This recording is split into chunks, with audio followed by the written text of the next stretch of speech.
Okay, good morning, everybody. This is the Committee on Water and Land. My name is Mark Hasham. I'm the chair. To my left is Rochelle Lamasal, vice chair. Today is Tuesday, January 28, 2005. It's 9 a.m. and we're at the State Capitol in Conference Room 411. First up, oh crap, I'm supposed to have a paper I'm supposed to read, but I don't have it with me. Okay, first up, we have HB 114. It's relating to employment in the State of Historic Preservation Program. Our first testifier is this correct? Wait, hold on. I don't have the proper testifier. Shit.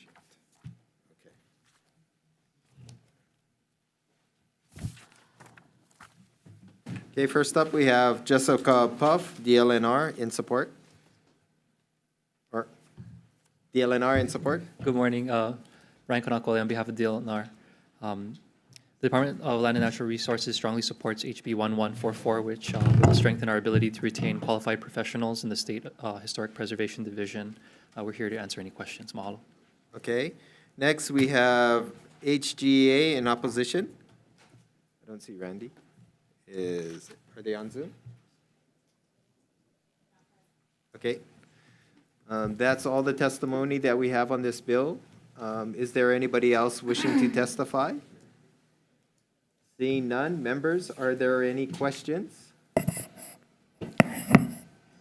Yes, Chair, if I can ask one question. Okay, go ahead. This is regarding it seems like a more frequent requests for exempt positions. I'm just wondering, I think we're headed more and more in that direction, which puts more at-will employees and takes them out of any union benefits. Can someone talk to that? So this measure is actually corrective in nature. We're trying to stay competitive with the private and federal professionals paid in the same grade that we're looking at here, which is typically like our archaeologist class, our who else? Architects. If we don't have this type of provision transferred to civil service, the classification pay range will be much lower than our existing staff is getting paid who are exempt now. And so if they were to convert to a civil service, we have a high chance of losing them and then hindering SHPT's ability to carry out its mission. Excuse me, can't you create positions at that level at a higher salary range? That would require, that's outside of the scope of DLNR's abilities. That would require DHERD to reclassify an entire classification of professional. Okay, I just want you to know my concern on that. Thank you. Thank you. Okay. Representative Belwadi. Since you're on the hot seat, what are the steps that the department is taking with DHERD to do that very thing? Because I'm going to have a bill, we're going to have a bill tomorrow that's in the same situation, and there seems to be a need for a systemic fix. So what are the steps that your department is taking with DHERD? Ooh, that is it depends on the classification. So for these ones that we were seeking the civil service exemption from, I believe have we worked with them? I'll bring our administrator up because I don't want to go on record and say that we've worked with them to reclassify these specific professional classifications. So. Hi, everyone. I'm the administrator of SHPD. I have limited knowledge on our efforts in the past to do a reclassification on the positions with DHERD.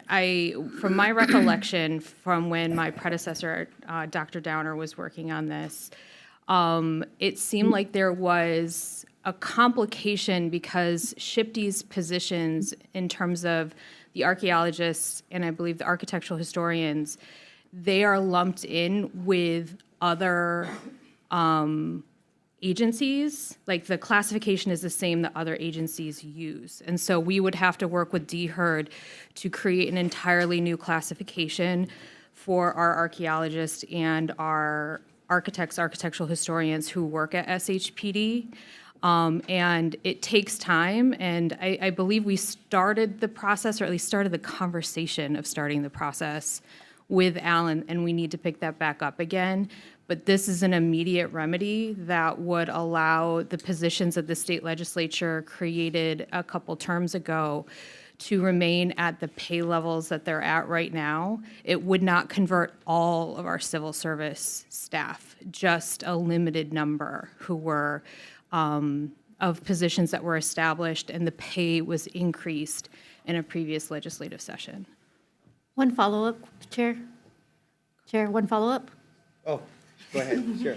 What is that number of affected people? Because we're talking about warm bodies, right? What We're is that number? talking about warmed up bodies, and the number of people affected right now, I believe, and this is a rough estimate, I'd have to do a more thorough count, but I think that it's at least 15 staff people out of a staff of, I think we have 33 staff people currently employed Okay. at SHPD.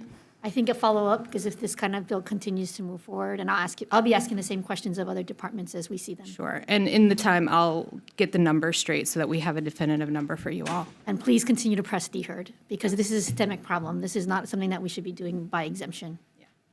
And Rep. Belatti, I just wanted to add, so in a general sense, department-wide, when it comes to unfilled positions, we're typically looking at those positions, how long they've been, and how many applicants we've gotten, and a lot of times you'll see the lower bands, you don't get any interest, and that's, at that point, it triggers us to review the classification again, go to DHERD, try to get it ratcheted up to maybe from a level 1 to level 2, level 3, something like that. And that's the general approach that we do department-wide. Thank you. Thank you. Thank you, Chair. Okay, sure, go ahead. I appreciate the concern about hiring qualified people and being competitive. My question would be, thank you, Chair, excuse me. My question would be, if we were to approve this, do we run into a future problem with the union? Who are you asking the question to? You gotta Whoever ask- can you gotta answer it. pull something.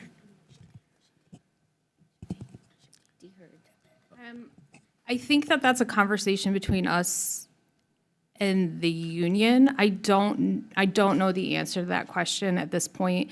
If these positions were to be exempt, then they would be exempt from civil service and exempt from the union contract, which may have a long-lasting argument or discussion that we need to have with the union about these positions in particular. I don't know that it would have a systemic issue across all civil service, non-civil service positions statewide, because this is very technical and specific, in my opinion, situation to SHPD and our ability to stay fully staffed so that we can turn project reviews over quickly. Go ahead, sir. So I will note that because these positions were already listed as exempt, during the process of creating the position, there is a union consultation period in place. So anytime a position is created that is exempt, or even civil service, there is consultation with the unions. Thank you. Okay, thank you, members. Any other questions? Representative Morikawa, go ahead. Sorry, Chair. Okay, I used to work in human services for the county, smaller level, but we were able to create positions at higher levels, and they'd have the benefits, right? Now, don't you think that having the benefits would attract better candidates if you had the position classified higher and paid higher? And you'd be able to keep them longer, don't you think? No, that is a consideration, and there is that trade-off, right, of having that protections of being in civil service. And I think what we're doing is we're responding to the market by profession. And if the market tells us, by profession, tells us that it should be an exempt position because we need to, be more dynamic in our pay, rather than, those kind of grievance protections that you would get in civil service, then we take, we go the exempt route. That's where I see it as far as like the incentivization, right? Certain professional classes altogether, they're just incentivized differently. Thank you. Okay, any other questions? Seeing none, we are moving on. Next up, we have HB 12, relating to tort liability. First up, we have Hawaii Association for Justice in opposition.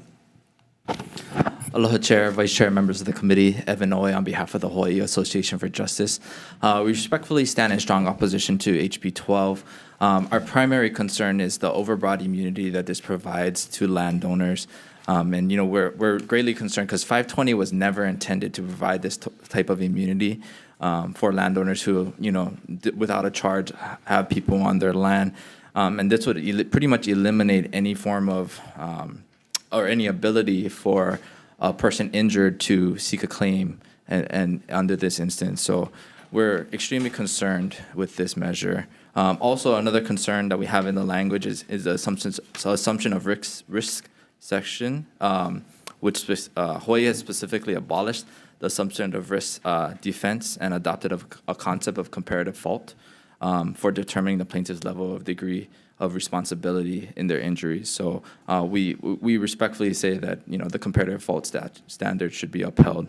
And then another point that we would like to mention is also HRS 663-1.54A regulates the recreational liability for recreational activities on private owners' land. So that implements a negligence standard which should be upheld. And ultimately, HB 12 is concerning because it would remove any plaintiff's ability to seek remedy for their injuries in these instances. So we respectfully oppose the measure.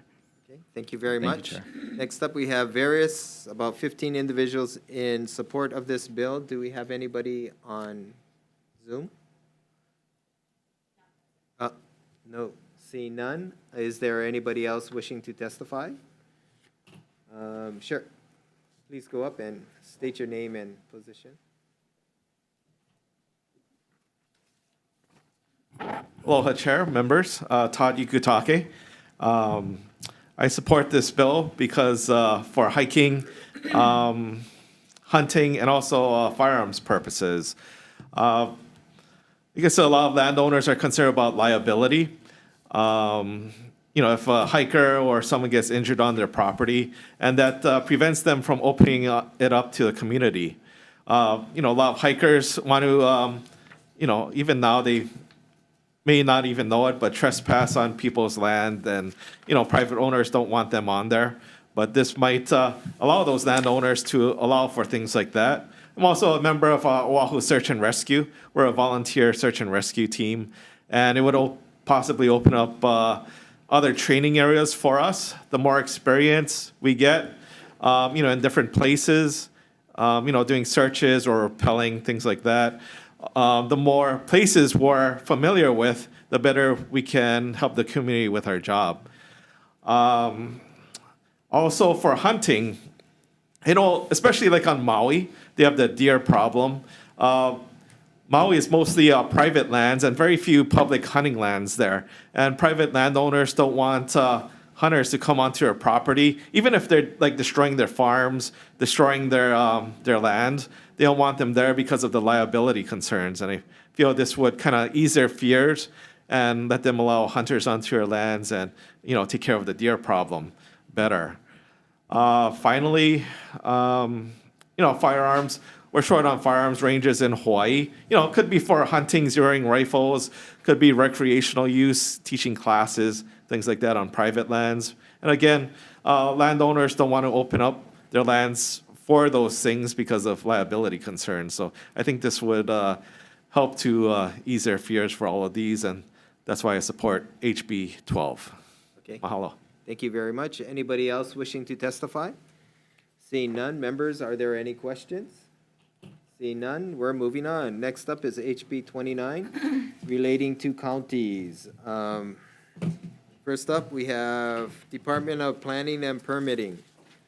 Dean, you want to go up and on behalf of DPP? Okay.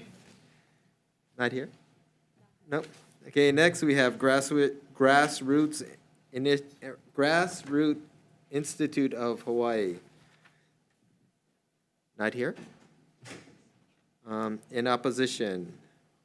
Next, we have several individuals in support. Is anybody here wishing to testify? Seeing none, is there anybody on Zoom? Nope, nobody on Zoom. Any questions to nobody? Seriously? Okay, no? I will ask a question and put it out into the universe. Okay, well, okay, go right ahead. Since the county is not here. Everybody. Hi. You guys never seen one Hawaiian before? The question, Chair, that I would ask of the county is that, is this something that couldn't be proceeded with we're forcing a sale of a property, so it's a takings. So Okay. if it's a nuisance, why don't they just go through the condemnation process? I thought the same thing. But Well- nobody's here to answer your question. Sorry. Okay. because Okay, this moving would on. Seem to have a lot of problems.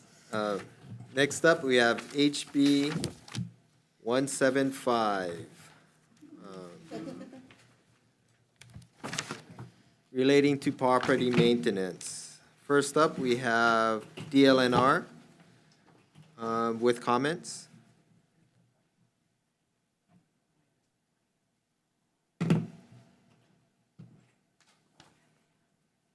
Aloha mai kako, Chair, Vice Chair, and members of the committee. My name is Michael Walker. I serve as the statewide fire protection forester for DLNR Forestry and Wildlife. The department has submitted testimony with comments in regards to both sections of the bill, including language specifying plants specifically on the noxious weed list or anything that has been prohibited by county, state, or federal agencies. And in regards to the fire section of the bill, the department feels that this is more the purview of the county fire departments and the statewide fire marshal. Available for any questions you may have. Thank you. Thank you. Next up, we have Kauai County Council in support. Right here. Next, we have Maui Chamber of Commerce with comments. And we have Hawaii Realtors with comments. Not here. I don't see them. We have two individuals in support. Anybody on Zoom? Nope.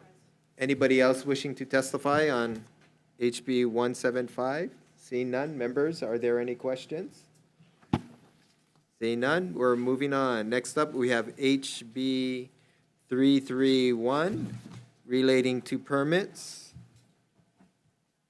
First up, we have DLNR with comments. Hello, Chair, Vice Chair, Ryan Kanako, members of the committee, Ryan Kanako, DLNR. We actually submitted two pieces of testimony, so I would say the department supports with comments.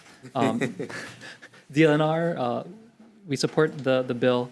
It exempts state agencies from repetitive county permitting requirements for essential repairs and improvements. However, we note that compliance with the National Flood Insurance Program is critical to maintaining federal disaster relief eligibility. We're happy to address any questions. Mahalo. Okay. Next up, we have UH Systems in support. Hi, good morning, Chair, Jan. members of the committee, morning. Jan Govea on behalf of the University of Hawaii. We stand on our written testimony and support. Okay, thank you very much. Next, we have DLNR. Shipty, I think, is in support. Okay. Next, we have DOE with comments.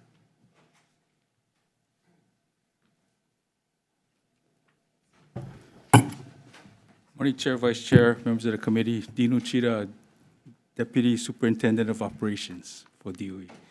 We stand on our testimony and support with comments on the bill. Thank you. Thank you. Next up, we have Hawaii School Facilities Authority in support. Good morning, Ricky Fujitani with the School Facilities Authority. Yeah, we support. We'll stand on our comments and open for questions. Thank you. Okay, thank you very much. Next, we have individual by D. Austin in support? Not here. Next, we have Daniel Smith, individual in support. That's all the testimony we have. Anybody on Zoom? Nobody on Zoom? Okay. Is there anybody else wishing to testify? Okay, Board of Water Supply.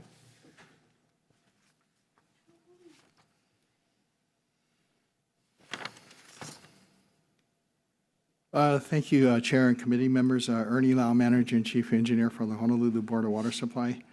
I just noticed this bill, and I'll submit written testimony, late testimony on it, but I would say at this point, until the definition of repetitive construction can be defined more clearly, we would stand in opposition to this bill. Offsite infrastructure impacts could be significant depending on the nature of the renovation, and I would assume that when doing renovations, you may have to do things like upgrade, maybe install a fire protection system or do some other things that may increase impact on water system capacity. We'd like the opportunity to do that evaluation for the project. If it's a simple repaint the school buildings, that's a different matter, but I think the definition of repetitive construction projects is unclear in this measure. So until we can get clarity, we would have to oppose this measure. Thank you. Okay, thank you very much. Anybody else wishing to testify? Seeing none, members, are there any questions? Representative Bellotti, go ahead. For University of Hawaii. I have the same kind of concern that Mr. Lau has raised from Board of Water Supply, because there's no definition of repetitive construction projects, but also in the Section 3, where it says any contract for construction under the control of University of Hawaii, would this then maybe, I don't know how these two sections interact, so would this then allow avoidance of county requirements for something like Mauna Kea? Oh, no, I think this is specifically related to construction projects. So to the extent, if it involves active construction, then I guess it would, then it would be impacted. So this might be overly broad. Yeah. Thank you. Can I ask a follow-up question? Same question to School Facilities Authority. Is this going to try to skirt the requirements for like the big project that's they're thinking coming out of Mililani? No, it does not. What it does is there's inconsistencies in the county building codes right now. Oahu, Kauai, Maui are consistent, which basically exempts state agencies from applying for permits. They can decide to apply. Hawaii County is the only one that doesn't have that kind of language. So what this does, it makes it consistent. That state agencies are generally exempt from permits, only if they request it. The practical course of it, 90% of the time, agencies apply for permits. But in the simple cases of re-roofing, break fix, a permit is not required, except the Hawaii County Code doesn't comply with all the other counties. Okay. And then, so the language in Section 3 proposed in House Bill 331, isn't it overly broad? Because this is any contract for the construction, if you're talking about. Yeah, that's Okay. broad. But the intent of the bill is to align all the counties consistently where state agencies can exempt themselves from permits. Okay. Thank you. Thank you, Chair. Okay, thank you very much. Any other questions? Go ahead. So as I understand your statement that the state already has exemptions in place, except for Hawaii County. Okay, I just wanted to confirm that. Can I ask a question to Ernie Lau?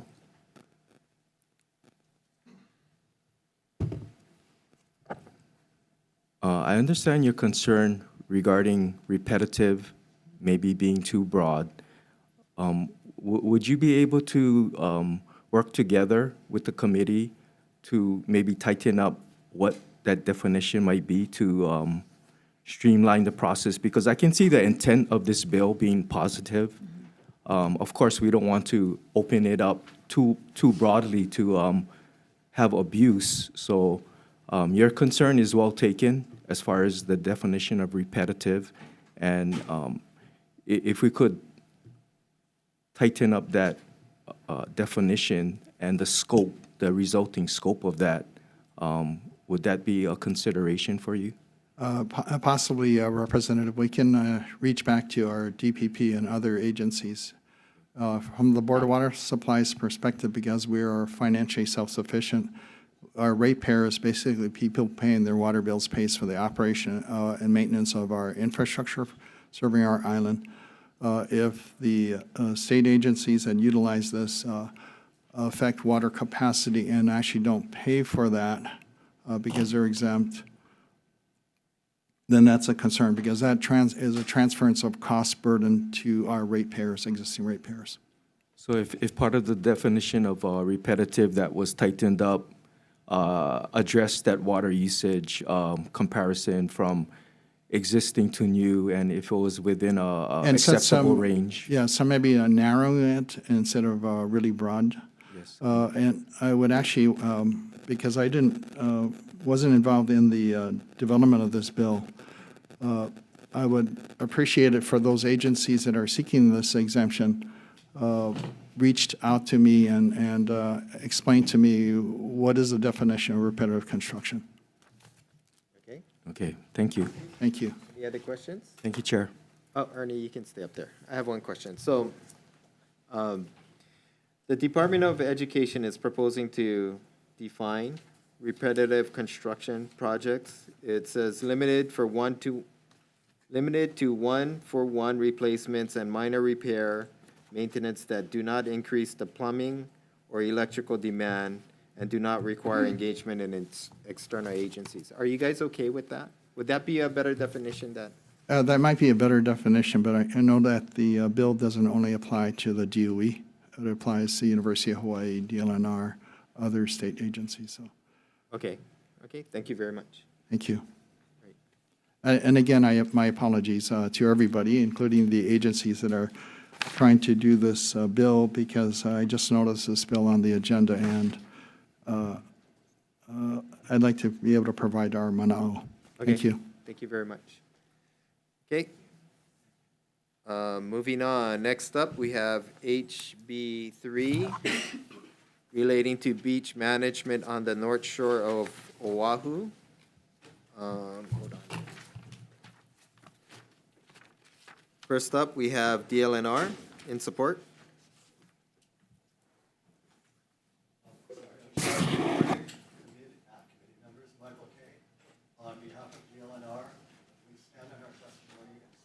Okay, good. Next up, we have University of Hawaii Systems in support. Aloha, good morning, Chair, Vice Chairs, members of the committee. My name is Dolan Eversole, and on behalf of the University of Hawaii, we'll stand on our written testimony in support. Okay, next up, we have a late testimony by Denise Antolini, an individual in support. Not on Zoom? Nope. Anybody else wishing to testify? Seeing none, members, any questions? Seeing none, we are moving on. Next up, we have HB 309 relating to fish ponds. First up, we have, what's this? Oh, is this the correct one? First up, we have Climate Change Mitigation Adoption Commission in support. Nope. Next, we have DLNR in support. Michael Kane. Thank you. We stand in strong support of this bill. We worked with KUA and the Hui in the past. I look forward to working with them again. We have made small recommendations, and I will defer to the Hui to comment, the fish pond Hui to comment on those. Okay. Next up, we have HAPA in support. Nope. Next up, we have Green Party of Hawaii in support. And we have Historic Foundation, Kristen Faulkner, I don't see her, in support. Next, we have Kua in support.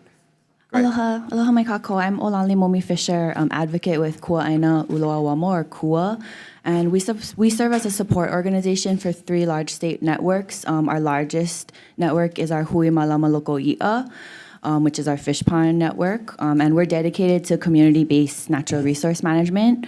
We stand on our testimony in strong support, and we just feel that this is a really important and reasonable request to get more awareness, education, and resources to support local i'a restoration, which everyone knows hold numerous benefits, including cultural, spiritual, environmental, and economic.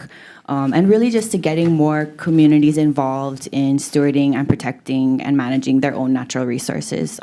We also strongly support and appreciate DLNR's suggested amendments, so we would really urge you to incorporate those into the language. And yeah, mahalo, please pass this bill. Thank you so much. Thank you very much. That is all well, we have an additional 30-plus individuals and a couple organizations in support. Is there anybody else wishing to testify in person? Yes, please go up. State your name and your position. Aloha mai koko. I'm Kimmer Horse and Big Horse Na Honu. I just want to encourage us to pass this bill. Mainly, this is belligerently occupied, islands here by the United States military. And just need to allow the fish ponds, the taro patch, all the Aina Ocean and land, sea, and air here to go back to the Hawaiian subjects, the kingdom subjects that are here, the ali'i. And I approve this bill because it's going to go back to those residents here. Mahalo, I do encourage that. Mahalo. Okay, thank you very much. Anybody else wishing to testify? Seeing none, members, are there any questions? Okay, Representative Shimizu, go ahead. Thank you, Chair. I totally appreciate the intent of this bill and agree with the importance of it. My question would be for you, since you seem to be, and I'm sorry, I didn't catch your name, and I apologize for that. If this bill is not passed, what is in place right now that would accomplish the same thing? Or are we saying that what is the current situation, they're unable to accomplish what this bill is intending? Yeah, I can't speak on behalf of DLNR, but just from what we've seen in discussions, there's a serious lack of resources and capacity, of course, within DLNR that is not, unknown. And so this would just infuse much needed resources to be able to create this inventory of fish ponds and really just bring that knowledge, that ike, into the minds and hearts of everyone at DLNR and Hawaii as a whole. So, if this isn't passed, then, there's other routes through grants and things, but we really feel that the state should be dedicating resources to this effort, to fish ponds. Thank you. DLNR, can you comment on that, please? I'm sorry, Chair, could I follow up with that? Yes.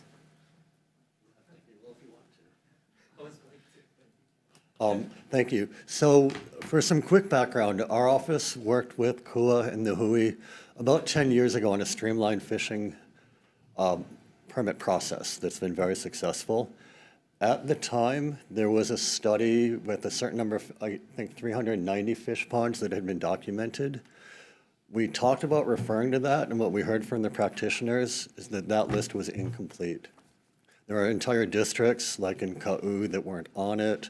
There are types of fish ponds that weren't included. Our knowledge has increased since that. Many of these ponds are on state submerged lands, and that's why we recommend don't call them state-owned, because we don't want to claim ownership. So we need that inventory to know how to move forward, and we anticipate that there will be recommendations for future legislation coming out of this. I don't know what that is yet, because we have to do the inventory first. Thank you. Okay, thank you for the explanation. Thank you, Chair. Okay, thank you very much. Members, any other questions?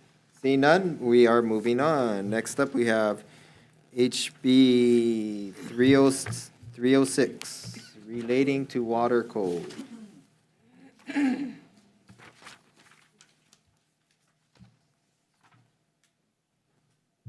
First up, we have DLNR in support. Ryan? Okay. Hello, Chair, Vice Chair, members of the committee. The Department of Land and Natural Resources stands on its testimony and support and providing comments. We're here to answer any questions. Mahalo. Okay, thank you very much. Next up, we have Board of Water Supply with comments.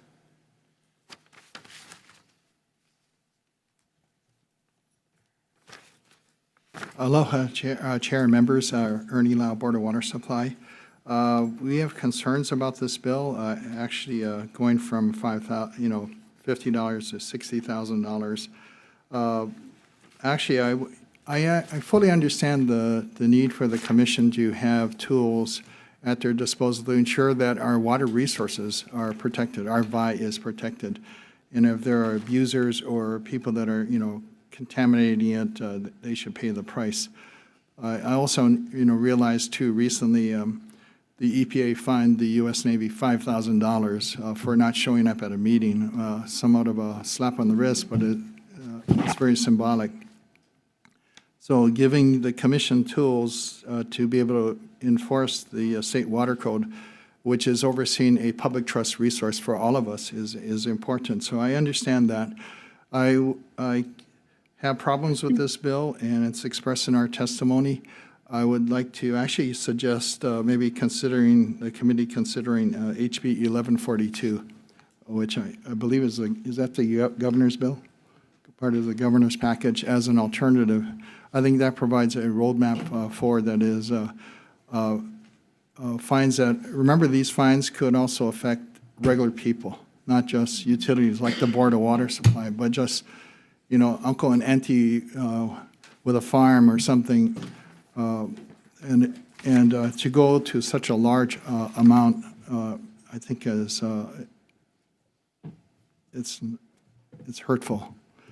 So I'd suggest HB 1142 as a consideration, and ensure that the commission also adopt administrative rules for the administration of the statute, which allows for input and transparency in how these penalties would be utilized. Thank you. Okay, thank you very much. Next up, we have Department of Water. Next up, we have Hawaii Alliance for Progressive Action, HAPA, in support. Nobody here? Next, we have,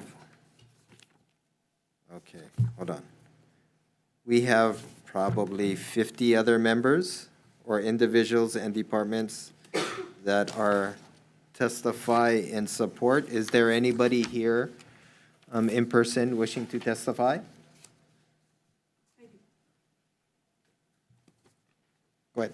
Hi, my name is Mo'i Avapui Pala Okua Noi Kianuhia Eke Pola Iku. So I'm curious to understand how we can create a bill that is going to be applied to the general public as well as commercial use as well. So everybody knows that the military can do whatever they want. So can the state, so can the city. They can go and open up fire hydrants and just waste water. But like Ernie had said, you have people who have farms. A lot of my family have farms, and a lot of them are getting pressure from the state, whether it's in taxes, whether it's not feeding their animals, whether it's somebody coming saying that they own the land now, and whatever the case may be. And I think that when we start making bills like this, and we're not focused on all of the things that can happen to people, everyday people, including yourselves. If you have a leak at your house and you don't know it, and Board of Water Supply sends you a bill that's extremely high, and next thing you find out, you do your due diligence, you find out that it's all the way underground in a pipe, and guess what? You have to pay for it. Then what happens? What happens to those people? What is going to happen to the people that live in Hawaii today that are dealing with inflation problems, food shortages, egg problems, avian flu? I don't think anybody here has any capability to go research this aging Board of Water Supply system, the difficulties that are being faced to the people, and not just Kanaka, people in general. I see more kauhales being built than Hawaiians being able to traverse on their aina without being arrested. I've been arrested probably 6 times already by sheriffs and the police department. And congratulations, she's out. And I always get out. My frustration is, as a Kanaka, I have filed every fucking paperwork to validate myself as one sovereign. My mo'okuauhau has been done. I served your government, including your governor, the Speaker of the House, the current one. I'm sorry, No, can you you're not going to cut me continue off. with The the lieutenant merits of the governor, bill? and yet you have Kanaka sitting here. You have good people like Ernie sitting here telling you guys, hey, I should make this suggestion. You only like when people talk nice, yeah. You only like when people talk nice. But when you have somebody like me, when you kill my grandfather, okay, when he dies in a rental and he has 39 acres of land in Kona, you're going to have a very angry granddaughter. And I'm not going to get angrier. I just going to get more even. So you're going to sit there and you're going to listen, because what I have to say is the truth. Even she was arrested. She was arrested by representing the nurses. Can you stick to the merits of the water bill? Yeah, I am speaking to the merits. I think the merits are very valid, that you guys are making a bill from $50 to $60,000, and it's going to hurt the people that are sitting here, and they don't even realize it, and you have all these people saying, I support, I support, I support, I support. You know why they all support? Because they get paid. They get paid. UH get paid by the state. The LNR get paid by the state. You get all these brothers all happy-go-lucky going, yeah, we support, we support. Oh, we talk to the who we talk. You can show every Hawaiian name you like in the book.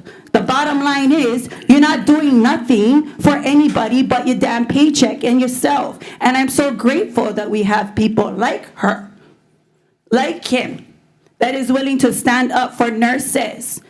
To have a travel nurse come into this hospital built by our grandparents. Go, you can think it's funny. I'll punch you in your throat. I'm going to say, okay? can you To think that sum that up is your testimony, acceptable, please? and to think that making a bill to make people pay $50 to $60,000, that's a problem. So no, I don't support any of your guys' bills, because you guys don't think about the pros and cons. We all went to high school, and I graduated from a private school, mind you, okay? When you look at these bills, can we do something? Can we look at the pros and the cons of who will be affected, instead of coming in here in session going, I support, I support, I support, because you guys all collect one paycheck? Start thinking about the people you're hurting. Start thinking about the kauhales that are being built. That's a problem. Having a kauhale built is a problem, because they shouldn't be homeless to begin with when our royal patents sit on these TMKs. So when you consider this, if I see this motherfucker pass, trust me, you're going to see me again. No, I don't swear, because pidgin is a damn language. Thank you very much. Next, we are moving on. Anybody else wishing to testify? Members, are there any questions? I have a question, Mr. Representative Lau. Iwamoto, go ahead. Thank you. Mr. Lau, I have a question for you.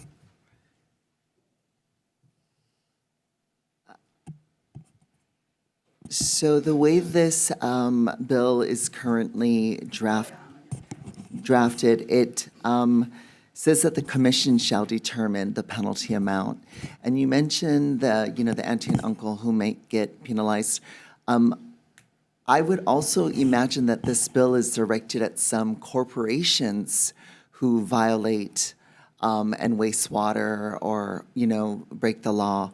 And for some of these corporations that have, maybe billions of dollars in assets, a $50 fee or a slap on the wrist is one thing, but to be able to, for the commission to have the room to, try to give them a fine that's comparable to the injury that they may be causing, and given the resources and assets that they have, that this range is to give those commissioners the room to affect compliance, or quicker compliance. You know, like, I thought that's what this was kind of about. Yes, Representative, you know, I understand that, and why it's so important to have these tools. It is important to give the commission the tools so that those that are regulated by the commission, especially in water management areas, really make sure they comply. But I guess I'm pointing out that to go to 60,000 right now off the bat, it's a little harsh because it could be the big corporations, but it could be somebody small, a regular person that has a diversion of water, or is diverting water from a stream, or, you know, wants to drill a well, or is pumping from a well. But that's why I suggested, actually, I thought the HB 1142, which is the administration's bill, when I looked at that, it provides a more progressive increase over time to a higher amount. Also, I think it's very important that whatever these penalties are adopted or finally passed by the legislature, that they be required to adopt administrative rules for the implementation of the statute. And that whole process would allow for more mana'o from the public into that process. So it's also the concern is that the commission could be somewhat arbitrary in their decisions and how they leverage the penalties. So developing administrative rules, I think, would increase transparency and probably be more fair to those that are regulated. Thank you. Thank you. I have a question, Chair. Go ahead. Thank you. My question is for Ryan. Oh. Thank you, Ryan. I asked you this question off the record, and I wanted to just put it on the record, and then you can state your response for the record. But in the bill, it talks about the fines of, the fine shall not be less than $50 and shall not exceed $60,000 per violation.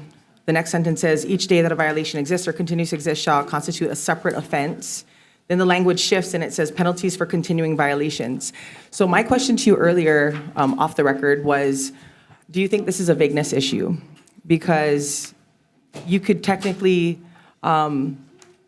wonder if a separate offense is a separate violation, and therefore every day could constitute a different penalty, essentially, of that range between $50 and $60,000, which would be very duplicative, you know, as the days go on. And so without clarifying that language in the bill, I think that there would be significant issues going forward. So what is your response to that? Thank you.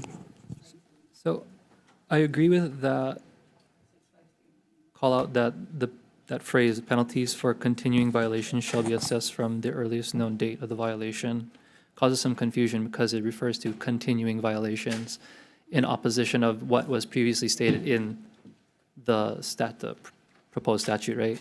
Each day is a new violation. I think there needs to be clarification there because from what I'm looking at the entire statute, I believe the intent is each day, you know, $5 to $60,000. Continuing violation meaning, you know, if there was some kind of diversion of water and it's a multi-day continue violation and say it's a week long, then that's $5 to $60,000 violations. And we go back all the way to Monday or whenever it started, the week before. Yeah. But you're right. There is the potential violator is looking at a range now. They don't know essentially what the exact fine is, but I think that's where the discretion of the commission comes in, right? They're looking at the totality of the circumstances, the type of violation, and then they are able to, and the people that are involved, the violator, the potential violator, and they're trying to, you know, suss out justice that way. Thank you so much. Yeah, my specific focus really was on the language that shifts from violation to offense, right? So thank you so much for clarifying that. I appreciate it. Thank you, Chair. Thank you. Representative Shimizu, go ahead. Question for DLNR. Just for my information, what is the maximum limit at this point? It's $5,000 per violation. 5,000 is the maximum. Per day, per day. Per day. Yeah, and I want to point out, as Ernie said, you know, our bill, 1142, that we're proposing a maximum of 25,000, and then it ratchets up every few years. Yeah, the maximum. All right, thank you. Thank you, Chair. Thank you very much. Representative Bellotti? DLNR. So it's not in your testimony, but would you support the adoption of the pulling in the language of 1142? Yes. Okay, and then just for kind of historical understanding, like say in the last year, when fines have been applied, because right, there's the concern of it applying to smaller landowners versus mid-sized maybe businesses and then larger corporations. Does DLNR have a running list of who they've assessed fines against and the amounts and the progressive nature if you've ever reached up to $5,000? I'm going to have to refer to the institutional knowledge of the man to my left. Okay. Aloha, Representative, Committee. Dino Ueno, Stream Protection Management Branch Chief for the Commission on Water Resource Management. We should have a list. I'd have to pull it for you, but we can certainly get that to you. And sorry, what was the question? Is there a list? Because I think what we need to understand is the progressive nature of these fines. Have we ever reached? And then even the bill that's proposed in 1142, you know, there could probably still be tweaks to it to understand how it's being applied because, you know, we do want to make sure that the worst offenders are going to be deterred. Correct. But on the same hand, if it's a smaller family farm or it's an individual and they just don't know, right? Maybe $50 is too low for an ongoing violation. Maybe it should be something like $100 or something in between. It's this range between 50, 5,000, 25,000, and 60,000, and how we tweak the law to allow the commission to then have the ability to do that would be helpful. So we do have an excuse me. We do have an internal policy document, a penalty policy that we do follow. It involves a mitigative and gravity component. So say a violation occurs within a water management area versus a non-water management area, we would calculate a higher fine in that case. Also, looking at the gravity of the situation, if it's a small diversion versus a larger diversion or pump, say, for groundwater. And then also, as far as the mitigative component, we would look at the various circumstances. Again, like you mentioned, a small farmer versus some type of corporation. So in the past, we have done, I think it was over $500,000 for like Kamehameha schools where there was a continuing violation. And we've had as small as $100 just to someone that, say, didn't get a permit. So we do have those ranges. We haven't actually had many fines or violations over the last couple of years, I think largely because of COVID. But I think prior to that, yeah, we could certainly provide you with a list of over the last so many years. Thank you, Chair. So I think for the committee's information, the list of maybe just to give us like an understanding of what the range is, and then the internal policy document would be wonderful for us to understand. Then we can tweak the law around that. Certainly. Thank you. Okay, thank you. Thank you very much. Members, any other questions?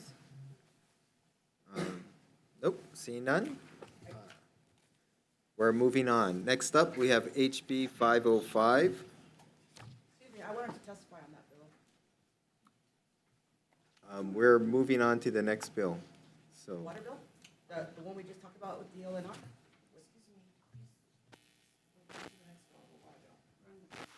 to Water, Red Hill. The water management. Yeah, we're finished with testimony. So we're moving on to, no, there was questions. Okay, go ahead.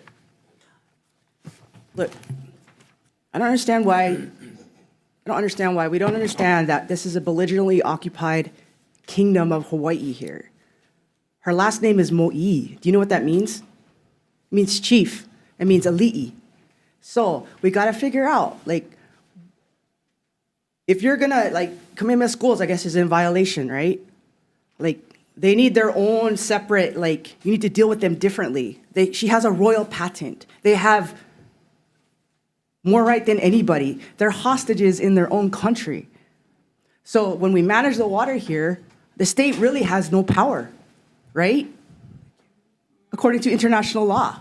The United States is subordinate. You're supposed to be carrying out the Kanaka Maoli ways here, not the United States way. Okay? So, you come on her land or come in Mesco's land, you consult with the Kanaka Maoli how they want to manage their land. If they're in violation, send a representative over there to deal with them. Like if I'm Navajo, right? I go to the Grand Canyon, it's like federal property, right? Supposedly. No, I can go on there because we're equal. We're a sovereign nation. We have access to our sacred lands and water. I don't understand why we don't understand that.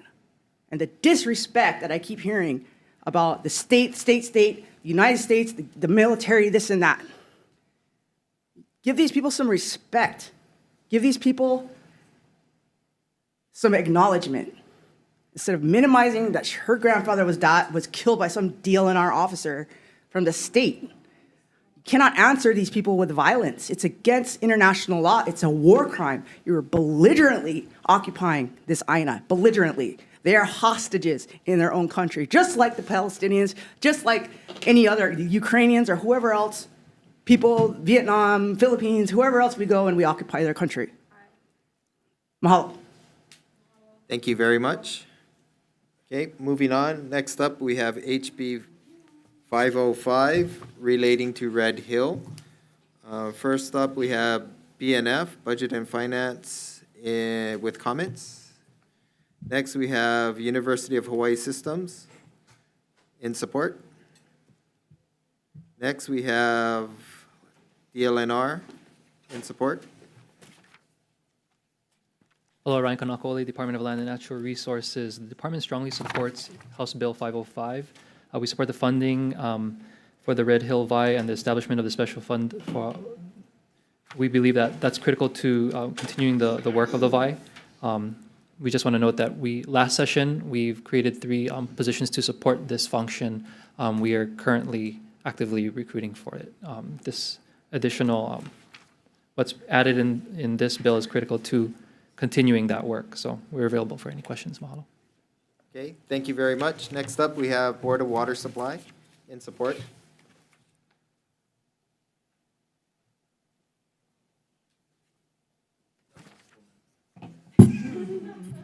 Aloha. Ernie, Board of Water Supply, you stand in strong support of this bill.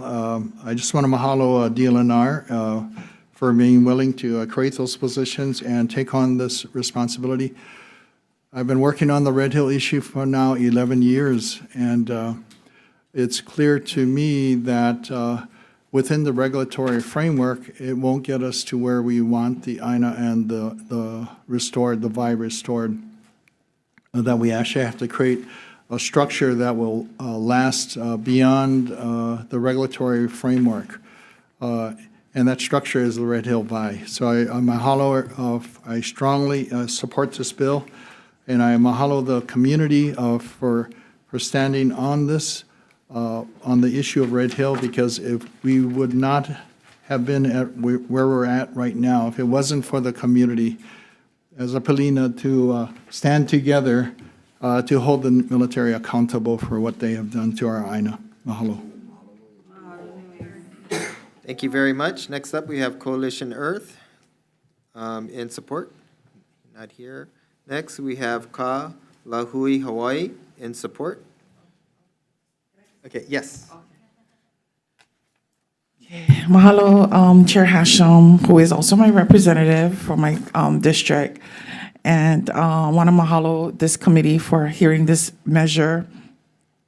I'm here to testify on behalf of Kalahui, Hawaii. We stand in strong support of HB 505, which is a critical piece of legislation addressing the urgent and longstanding environmental crisis caused by the Red Hill bulk fuel storage facility.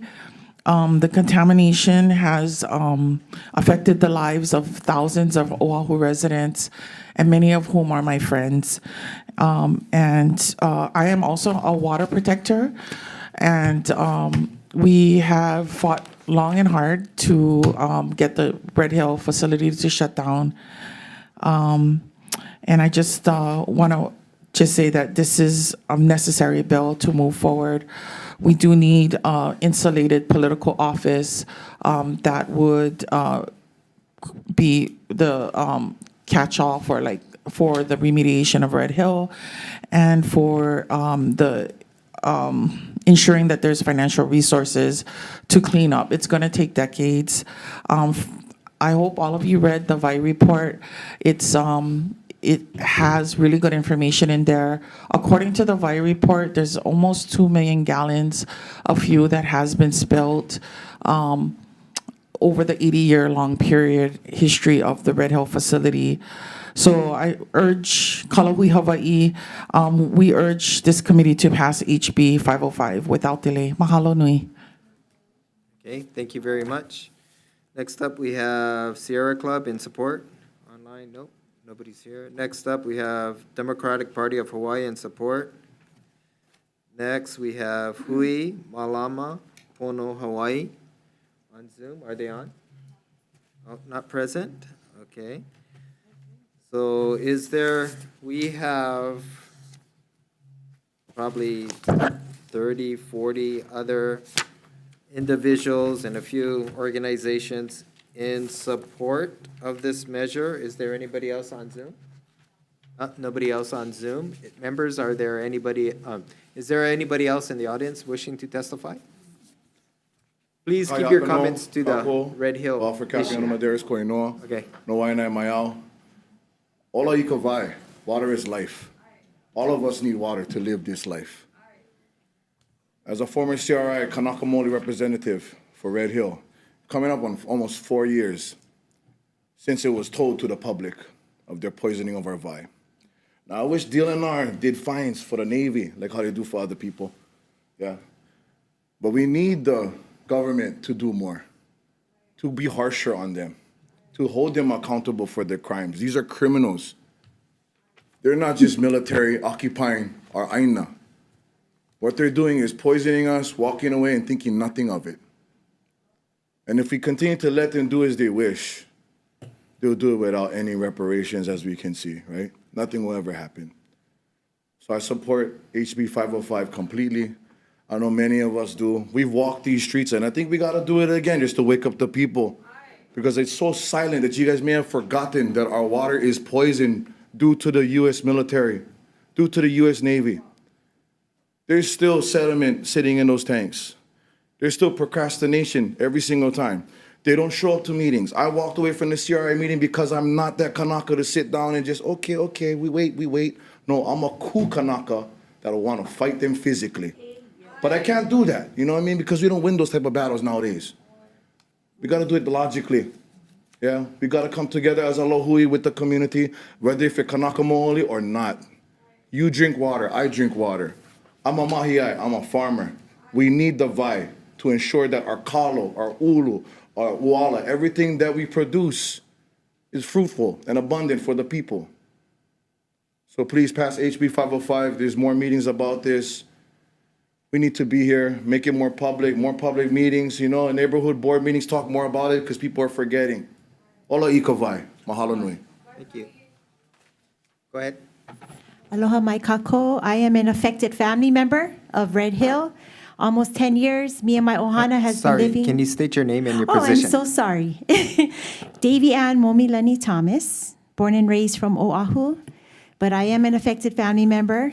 We are a Navy retired family, but we have lived in Pearl City Peninsula Navy housing 10 years. I am one of the whistleblowers, the main whistleblower, to let it be known that we are affected. I just want you all to know that I support this bill because me and my family and many affected family members that are still living on the Navy interconnected plumbing pipes, we are still living off of bottled waters.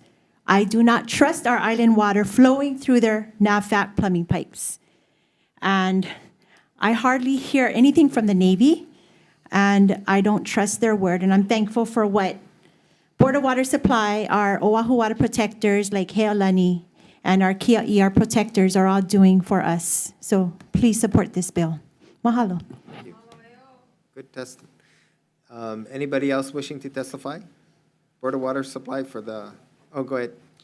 So I support HB 505 with comments. Can you One of s- my comments. Can you state You your already name, know who I please? am. Okay.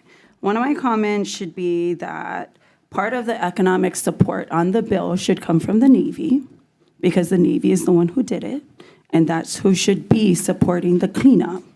And in addition to that, I don't know if the general public knows this or remembers, but they have all been charged by the Board of Water Supply to pay for portions of the cleanup. So all of the people in Hawaii should also get refunds from this particular fund. So some of these things where it says gifts, donations, and grants from public agencies will be included in that. I think that the gifts, the donations, and the grants from public agencies should be in a separate fund and should go to the people that are affected directly. And that would be the people that are from here. If you're military and you're affected, then the military should go to the military and ask the military for appropriations. And I don't mean to separate us. I just think that the military already gets free housing. They already get cheap food. They already have discounts at everywhere. I'm trying to get a discount. I don't have a discount. So I think that in relation to how we're going to appropriate the funds, that should be adjusted inside your bill. And it should go to families like herself and myself. Beautiful, huh? I was in Kapilina Beach Homes. I am also affected by Red Hill. And what was so upsetting is that the only person that knew that everybody was affected was Ernie. Ernie Lau is the only one who cared enough to make a statement that people were getting poisoned. And that's the only reason why the military is up Schitt's Creek. So, one, that should be addressed because the delay of being told that you're being poisoned, and according to your bill, because I like to read, okay, it says here that the tanks was there from what, 1940 to 43. So I think the appropriate answer should be we should back charge them from 1943 until the spill, which was what, was that 2023? That's a long time.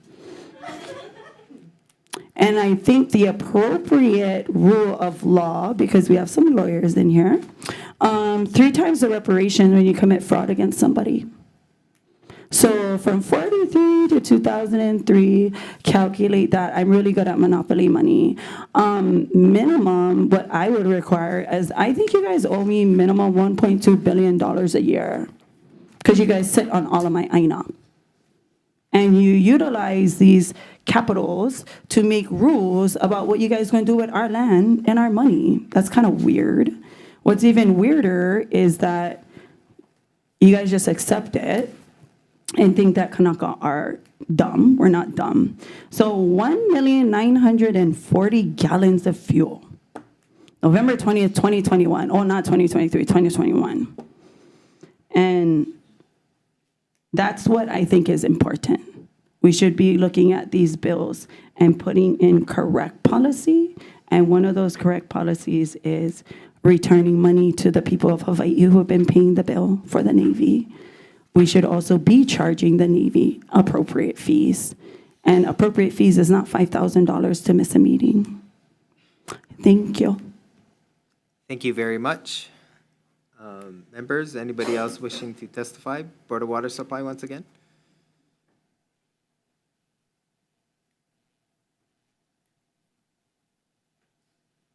Mahalo, Ernie Lau, Board of Water Supply. I neglected to acknowledge the leadership because this started with the signing of a joint kind of a proclamation from the governor all the way to the mayor, to the city council, to our state legislator, our leaders here.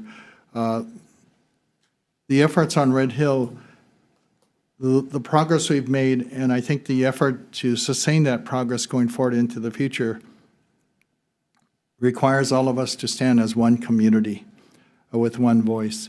So I just want to mahalo Vice Speaker Ichiyama for her leadership in leading the Red Hill Vi discussions and meetings over many months and actually coming up with the Red Hill Vi report.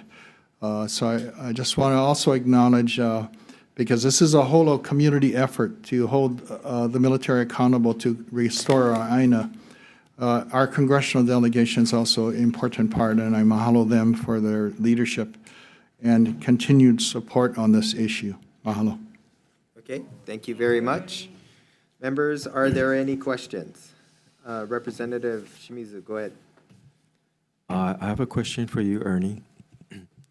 I was contacted by a constituent with a concern that the access to military monitoring test sites is important and should be included in the bill, and I wanted your comment on that.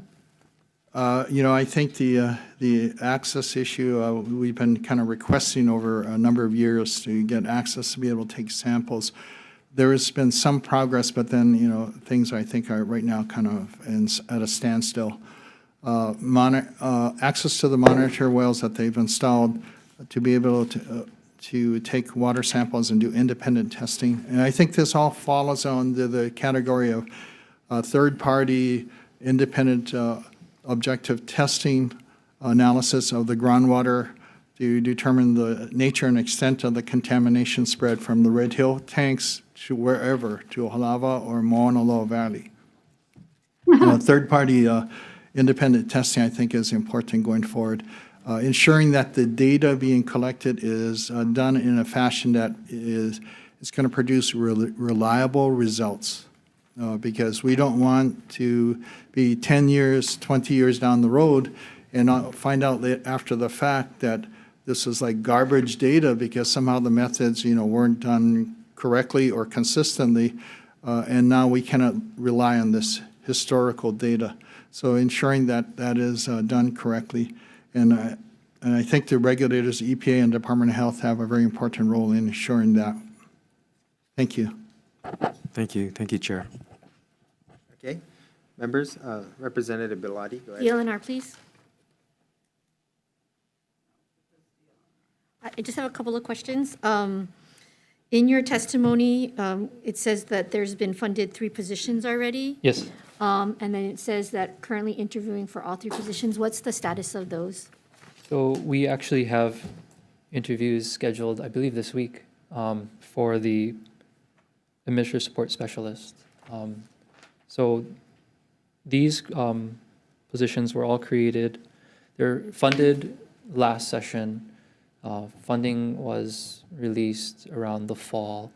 We went through the reorganization process, had to go through DHERD, consult with the unions in creating the positions themselves. And so we had the green light around November, December time. And that's when we could go open recruitment. The recruitment is still open and it's continuous. We're not closing it only because, people get interested and then they get closed out. Well, we just lose out on a potential applicant. So we're taking them as they come and interviewing them as they come in. So we want to prioritize the administrative support specialist hiring first, only because that's critical to creating the process and procedure behind the back house, behind everything that the function is going to do. We'd hope to hire by this quarter, and then the specialist, we want to get a little bit more time in because these are professionals and we want to get the right person. That hopefully next quarter. And then in the absence of these positions, is there any persons being tasked with advancing the Y initiative? There is no specific position. So it's basically the chair's office's initiative shared between Chair Chang, myself. Okay. Yeah. So basically any of the work that came out of the Y initiative has just stalled out at this point? Chair Chang is participating in the Y. My job is basically HR and the reorg process, which we've completed, and then also the hiring. So stall out, we're trying to get the capacity on board. So I feel like that is progress in itself. Okay. So the Water Alliance initiative is continuing to meet? Yeah. Okay. Just a few more follow-ups. Sierra Club, in their testimony, suggested this remediation authority, and I think this is a carryover from last year's. what is your thoughts on that? Because I think as this policy coordinator sits solely within DLNR, right? Some of the challenges that happened, and I take responsibilities of this when I was kind of overseeing health. The lack of community involvement was actually one of the causes that led to some of the, I think, the lack of oversight. So what is DLNR's positions on Sierra Club's notion that there be a public board that the Y policy coordinator answers to? I haven't reviewed their testimony specifically, but I kind of understand the concept, right? It's more of you're trying to create another board or commission of stakeholders to oversee the work. And, well, quite frankly, I think from an administrative standpoint, we work well with our partners right now. As far as the oversight goes, I think that's, I'm not for or against it. I would defer to the legislature in terms of how do you feel is the best management tool. The issues that you have with these kind of boards, though, is decision-making and action is usually pause, start and stop by when you can get quorum, when you can get sunshine law compliance. So it will slow down action. It will also, I guess the benefit is, having that group of experts on the panel to weigh in. So that's the trade-off. It will, I would think, if we were to create a board or commission, it would slow down activity, but also at the same time, it would be, sometimes it's wiser to go a little slower. Yeah. And it's an avenue for public input Yes, as well. yes. One last question, Chair. Go ahead.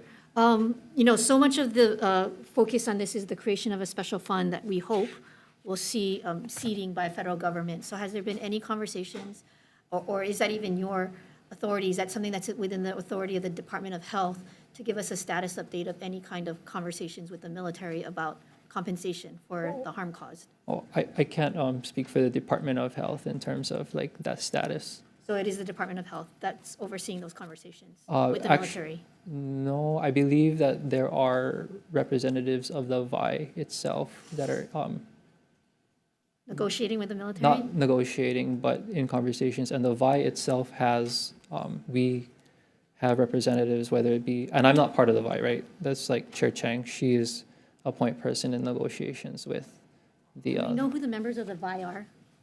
Can you provide that to the committee? Ernie's on it. Ernie, you're better, you know the role better than me. Chair Chang is on it. Representative Ichiyama. Department of Health was participating in the beginning, but they withdrew. The mayor. Ernie, can you go up to the mic so people watching can hear? So I'm going to do this from memory. So the governor had a representative. I think Luke Myers was part of the regular meetings. University of Hawaii had a representative representing the president, the chair of the city council, the mayor's office, the legislature, both the Senate and House were represented on the VI committee. Department of Health started with was involved in earlier discussions, but then withdrew from the discussions. And you can ask them for their reasons. I think they had, in their mind, good reasons for that. But so there was really involvement, including the Board of Water Supply. Both the chairperson and myself and my deputy were heavily involved in the discussions. Thank you. Thank you. Chair. Okay, thank you very much. Members, any other questions? Seeing none, we are moving on. Nope, I gotta go. You just get me again. Well, hold on. Can you guys not hog the microphone? Give me my 3 minutes. Thanks. So next, I'll let you go, but next time when we ask, is there anybody wishing to testify, please come up. I did. You Oh, ignored did? me. I'm Yeah. sorry I didn't see you. Okay, go ahead. Whatever. I don't care. I don't care. All right. We live in a drought. Yeah, we're in a drought. We're in a drought right now. All of the islands are. The west sides are like red. So the water issue is very urgent, and I don't understand how, and not just here, like Mauna Kea too, right? The aquifers, all the aquifers are threatened by the cycle, right? The overthrow, the military occupation here, the violence, met with violence, just to protect the water, just to protect sacred space. The military doing that. HPD doing that, just arresting people with violence. It's got to stop, right? It's got to stop. There's not going to be any more Oahu. It's going to dry up. It's going to burn like Los Angeles and Lahaina. This isn't a joke. Like, we got to get the military out of here. They're here to protect capitalism, tourism, all the people that are greedy and looking at what they can take, all the foreigners, all the Asians and all the whoever else countries that aren't from here and born and raised here. Okay? So that's my little spiel. This has to be taken very seriously. And we're going to be met with generals and opposition and whoever else, all these people that want the military here for the military-industrial complex. All right? This has to end. Thank you very much. Okay, anybody else wishing to testify? Seeing none, we're moving on. I just want to make a notation that if you look on DLNR's website and you look at the position that all the qualifications in order to work for the VI, you must be a graduate of an accredited college. That's great, bachelor's degree in hydrology, ecology, environmental chemistry, soil science, conservation biology, environmental engineering, geochemistry, environmental services, natural sciences. I just want to make a note that majority of the people that are going to be qualified for this position is going to be Haole. I just wanted to let you know. My brother is a commander. No, there's a good point to this. Moving on. There's a good point to this, is that Hawaiians are going to keep getting represented by people that are not from here. And I want to keep making this notation that he cannot fill the position because majority of the Kanaka that have these qualifications are already filling those positions. So what we should put here for DLNR is they should just find somebody that is from here that can qualify to speak in an initiative, which is what it is. Okay, we're gonna Don't recess. slam the gavel. I don't give a shit.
Okay, gaveling back in, out of recess. We're back on we're moving on to HB 305, relating to land restoration.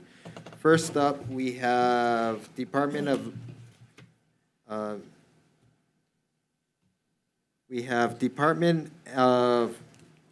DLNR, Luke. No, I thought it said.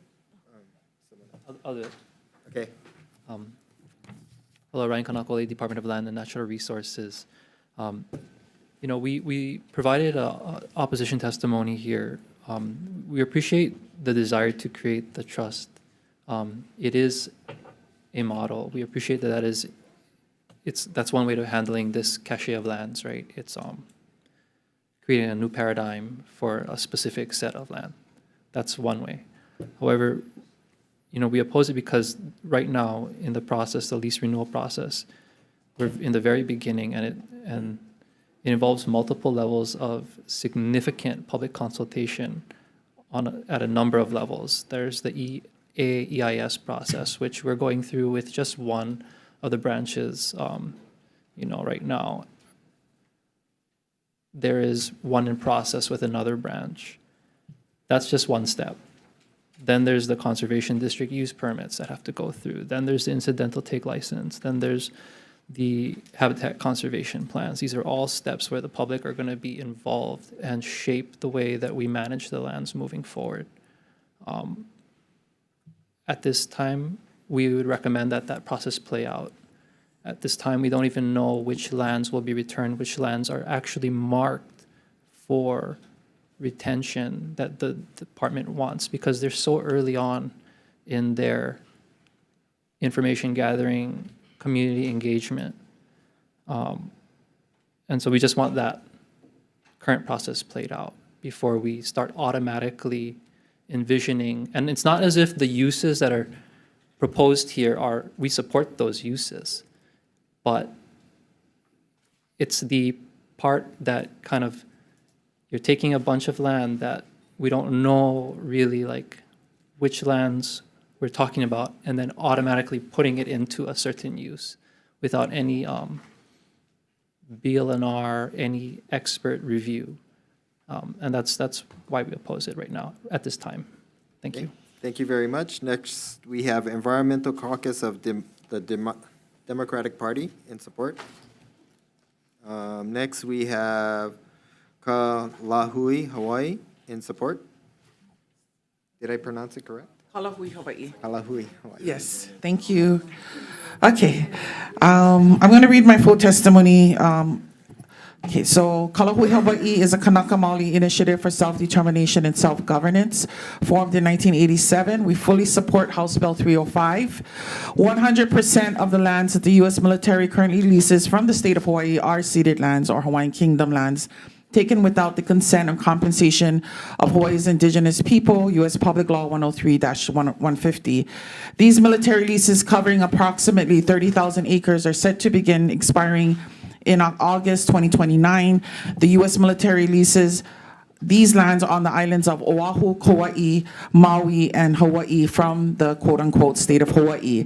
In 2024, the U.S. Army conducted a series of public hearings on their draft environmental impact statement regarding the retention of 6,322 acres of state lands at Makua Military Reservation, Kahuku Training Area, and Kawailoa Poamoho Training Area, as well as the 23,000 acres at Pohakuloa Training Area. These draft EIS documents identified these lands as habitats for endangered and threatened species and outlined scenarios for partial retention. For instance, one scenario for Oahu proposed by the U.S. military, retaining only 162 acres in Makua Valley while relinquishing KTA and Kawailoa Poamoho Training Area altogether. Similarly, the PTA draft EIS suggested retaining only 10,100 acres of the 23,000 acres currently leased. Regardless of one's stance on the military lease issue, there must be a mechanism in place to receive, rehabilitate, and remediate lands that may not be retained by the U.S. military. Remediation is particularly critical as it is well known that the U.S. military seldom returns lands in a usable condition. The remediation must be funded by the U.S. military. The U.S. military forcibly removed inhabitants from areas such as Makua starting in the 1920s, beginning with the Ohana of Kahu'eai, LCA 9052. By 1942, the remaining inhabitants of Makua were also removed, with reports of families being forcibly removed at gunpoint. To this day, descendants lament their inability to return to their traditional lands and visit the graves of their family members. To address this injustice, it is vital that the first right of return, once leases expire or if partial retention occurs, is granted to the Kuleana landowners.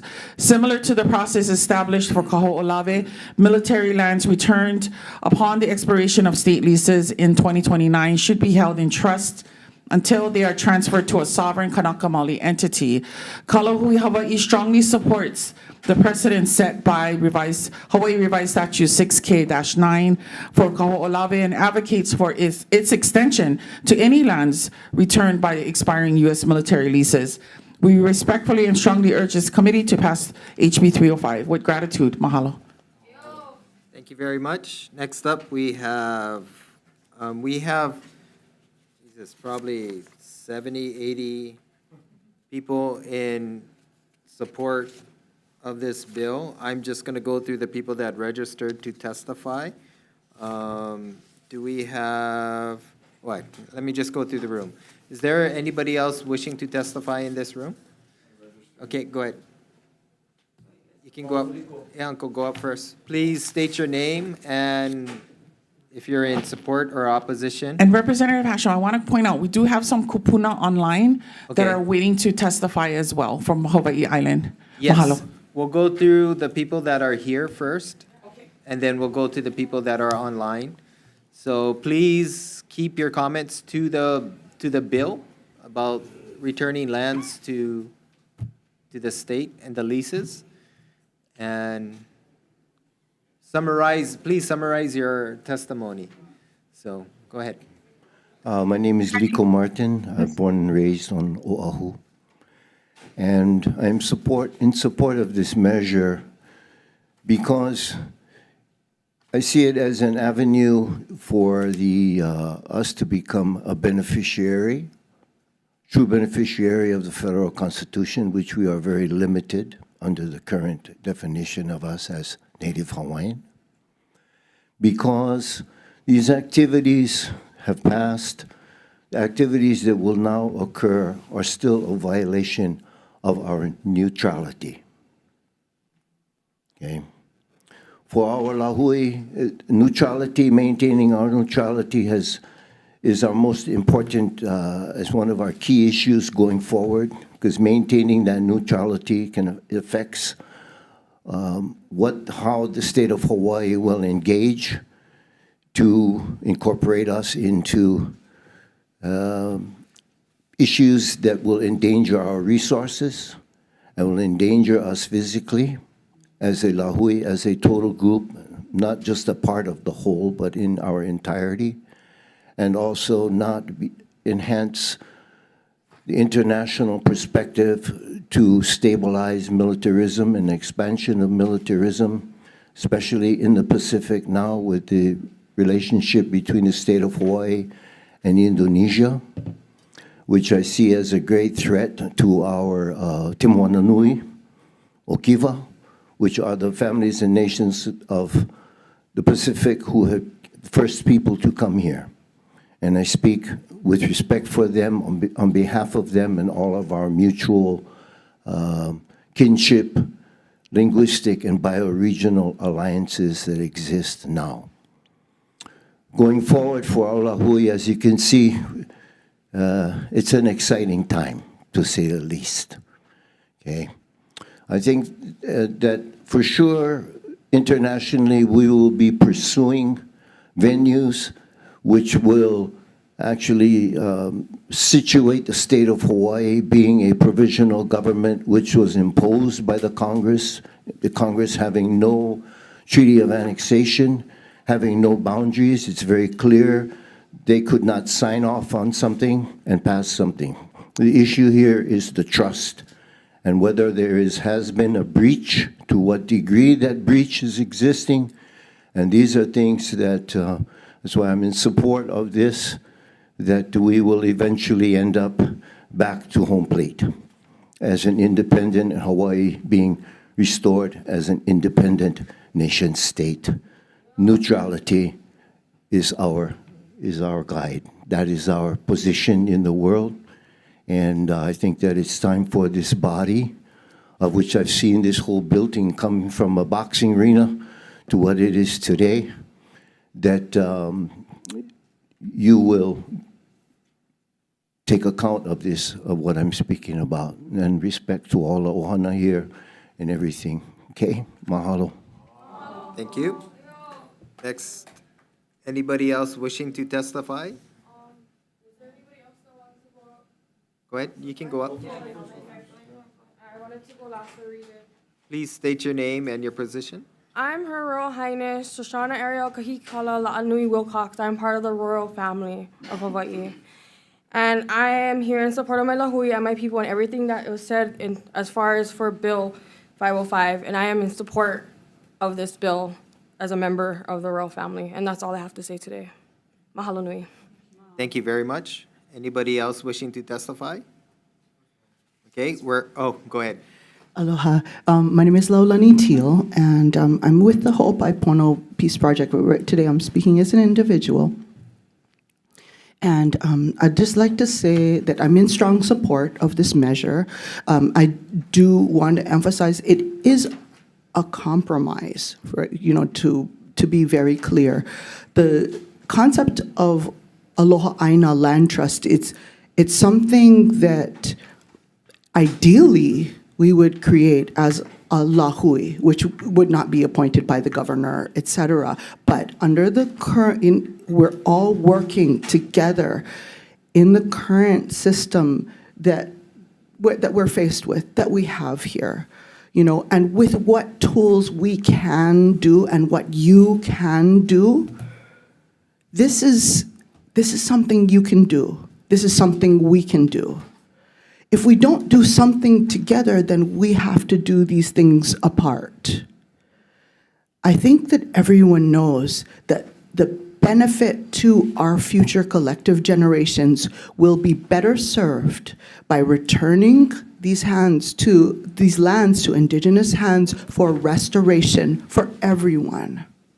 Then would be served by returning these lands to the United States military, who has been abusing them consistently since those things began. So I ask you to please join in support of this measure, and I think in this room we've heard so many different voices because we are in a very difficult and diverse situation right now. As Kupona Liko Martin said, in a state where there's a whole question of the legality of all that we're doing, and yet we need to carry forward, and we need to carry forward in a way that puts the future generations first. And all of those future generations will benefit from this measure. So, mahalo. Thank you very much. Anybody else wishing to testify? Go ahead. Aloha mai kako. For Kakiona Maderis Ko'i Noa no Wainai Maiao. First off, my apologies for all that pilikia. We shouldn't be doing that, but since now I know Uncle Liko that this should be on boxing ring and I promote fights, maybe that's why. But first off, I want to see if we can strike line 8 word provided. For far too long, Kanako Iwi language, values, culture, traditions must be at the forefront. Native Hawaiian means more than Kanako Iwi experiences, understanding and perspective, which therefore puts us Kanako Iwi below everyone else that must be changed. Who are these Native Hawaiian orgs? Because not all of them are real Kanako Iwi driven. Add to community purpose, to be Kanako Iwi community purpose with Native Hawaiian support. Those words, community purpose, is too broad. The life of the land is perpetuated in righteousness. The U.S. military has not done anything to perpetuate our lands in righteousness.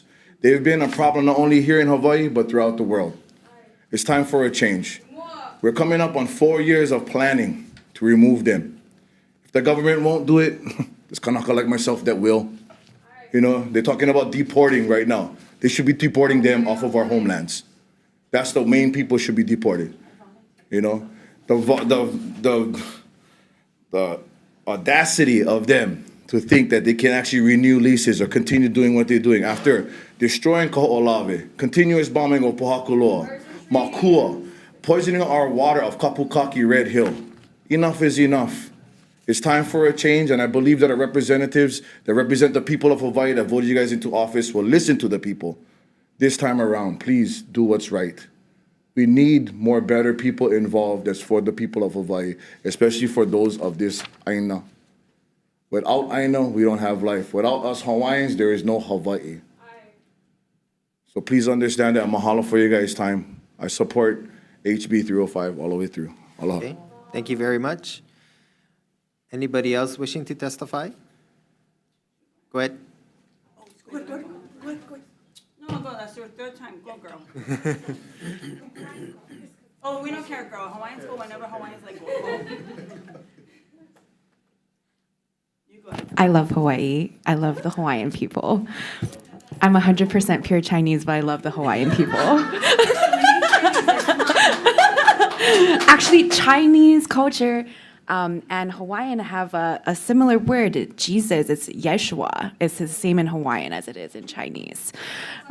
So, Goshi Fatai, we both love dragons. So I'm Angela Melody Young from Roar Cares, in strong support. I'm not a member of the royal family, but I love Hawaiian people and I support appropriations of funds for generations to come. Ho'i ho'i ka'aina, restore the land. Return these lands for the purposes of restoring and healing the Hawaiian community from generational trauma and abuse and cycles of hurt perpetuated by colonialism and the dominance of the Western culture. May we return these lands to perpetuate the indigenous and Hawaiian culture to restore and respect the oceans and the ecosystems and the mountains and also all the people. Thank you. Okay, thank you very much. Anybody else wishing to testify?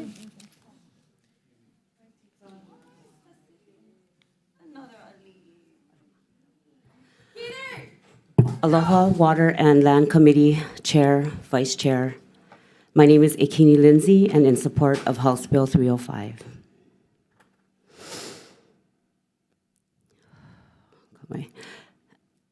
As the elected representatives of this committee, it is crucial that we, the citizens, unite in support of Bill 305, which offers us transformative opportunity to restore the land impacted by military and return it to collective ownership. By working together, we can harness our diverse expertise to revitalize acres of land, fostering thriving communities that benefit us all, especially to the host culture of the land, the Kanaka Maoli, which historically confiscated land ownership, which is the driving force behind our gathering for today. I envision a future where spiritual intervention informs the reproposing of thousands of acres of land seized by the military, aligning them with our already engaged values to promote sustainable agricultural farmers, educational immersion schools, indigenous practices, endemic health centers, in incorporating native medicinal medicine, and safeguarding our precious water sources from future contamination.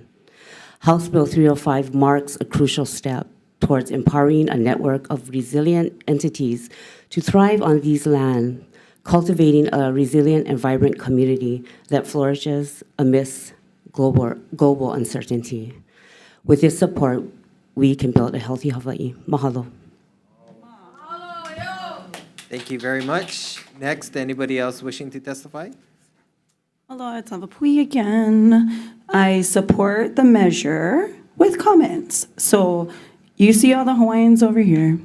Every single one of them are ali'i. How I know is because you can do their mo'okuauhau and you will find they will piko a chief, they will piko a li'i. And with that being said, the one thing I am so proud to see is Uncle Liko still standing today.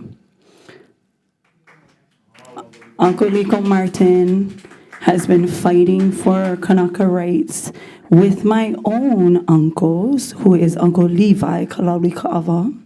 Uncle Levi Kalauli Ka'ava was the security for Linda Lingo. Yeah, you never know that. Well, and he passed with cancer.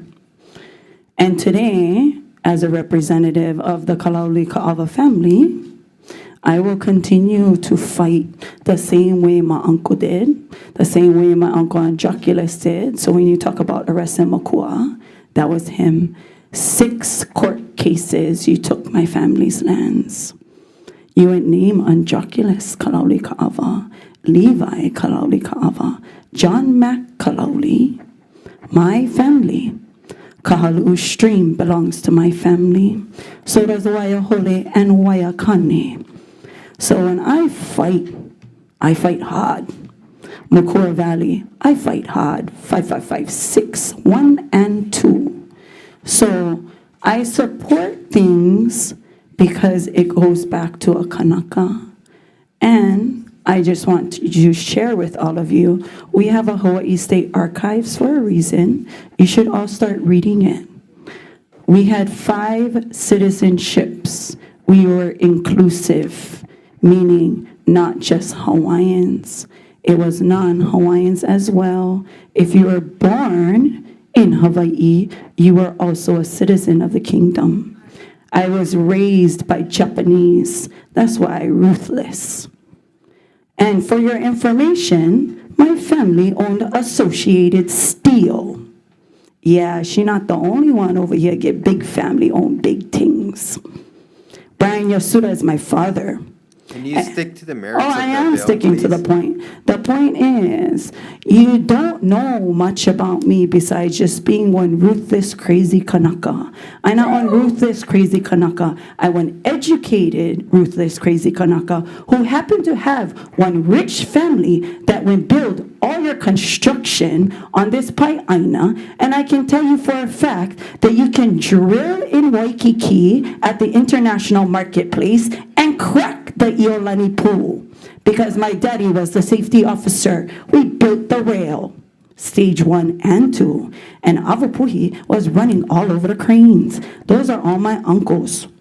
So what I do is I act crazy because you guys send me the worst lawyers to fight at court, and I win every case. So the next time you see Ann Lopez, tell her come to court on February 5th. I would love to take her out. Thank you very much. Anybody else wishing to testify? Please stick to the merits of the bill. Of course. I'm in support of this bill. My name is Kimmer Horse and Nahonu Horse and Big Horse. Because, one, the main thing is that the Native Hawaiian youth suicide epidemic is the demographic that I am most concerned with, that they're killing themselves. It's a reflection of this military occupation of violence and destruction.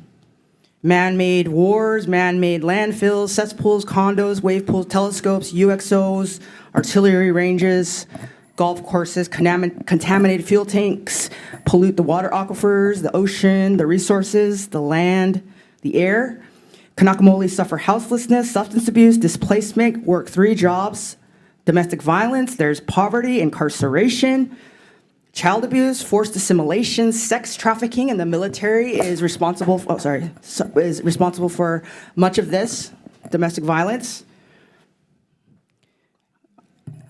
And the endemic species to Hawaii face absolute extinction. You know, we're in a drought, and we're unable to, and they want more. We just went to, what was it? I've been to so many of these meetings. I've been fighting for this INA since 2008, yeah? And I come to these meetings, and it was so disappointing, yeah, the DLNR, right? Come talk to you guys, the board, all these these state-affiliated, boards.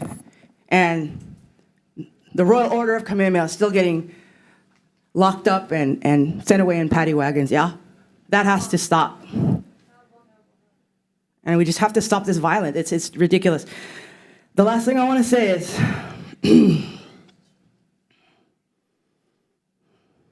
Yes, so essentially the sex trafficking, that the Wahine are missing and murdered because of the military that's here. It is not good. They're destroying the Aina. They killed, like George Helm, they killed George Helm, I believe. The Navy did.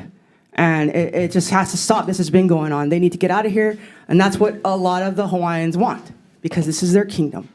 So just wanted to say that. And if the military is going to stay here, which I think they will, with their nuclear power, then the Hawaiians should be allowed on the bases. They should be allowed in the oceans, allowed in the air, allowed to their sacred vahipanas, and have IDs or access at minimum.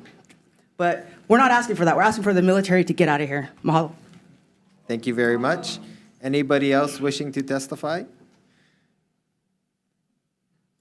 I want to aloha mai kako, Tue Jan Momilani Thomas again. I just want to say, since I have been a Navy wife for 17 and a half years, that is when I woke up to realize the real history of what happened to Hawaii. But I remember 2 years prior to becoming a Navy wife, my excursion was outside of Makua Valley at, I think it was Ka'ala Farms in Nanakuli, I think it was. And I heard all these explosives going on. And that's when I first learned, even though I was born and raised as to being patriotic to our military and to America, that's when I first learned and realized what the Army was doing to the sacred Makua. I didn't understand that at that time. But I had a lot of homeboys and homegirls in the Army stationed on Schofield who was trying to wake up my sleeping brain, even though I was schooled at Catholic schools. And they were trying to tell me in 1990s that they were against what they were doing to Kahuku, to Pohaku Loa, to Makua Valley. And I didn't understand that until I became a Navy wife and we moved 7 years to Japan. And that's when I saw the dark side of the military on Japan. And I even stood against Governor Linda Lingo requesting for more military, and against Gene Ward coming to our Yokosuka Navy base, 7th Fleet Japan in summer 2007. I was the mistress of ceremony. And that was my first time becoming an advocate for Oahu. Because they wanted to bring more military here, and I seen the dark side of what the military can do and how they don't respect the peaceful people of Japan, their host nation, who were trying to warn us about what the military was doing, ruining their soil, their drinking water on Yokosuka Navy base when they were about to build a huge Navy nuclear facility before the USS George Washington came. Anyway, so I had to state my point with that. And especially with me, I have been the overseer for several years for Pearl City Peninsula Navy Housing. I was a coordinator for their neighborhood watch and for the Red Hill, for a Hawaii military community. And my house is built over Navy's toxic landfill. So it's not like we're just exposed to the Red Hill. I came here to just speak for our people and for my born and raised home island, Oahu. I know that DLNR basically said they oppose this. I don't know why. But it's sad. I mean, I am the only one that supports, that is two worlds, our born and raised home island, of course, being Hawaiian by ancestry, and then being a part of the Hawaii military community for a very long time. I have seen the destruction. I have seen what they can do to the lands. I have seen so many unused lands on military housings and on many other lands that they $1 lease. So please, we need our state officials to get it together and start doing something. I woke up. It's your folks' time to wake up, please. Thank Can you you. summarize? Thank you. Thank you. Anybody else wishing to testify? Did you testify on this yet? We have a lot of other people waiting and people on Zoom waiting to testify also. Anybody else wishing to testify? Yes, go ahead.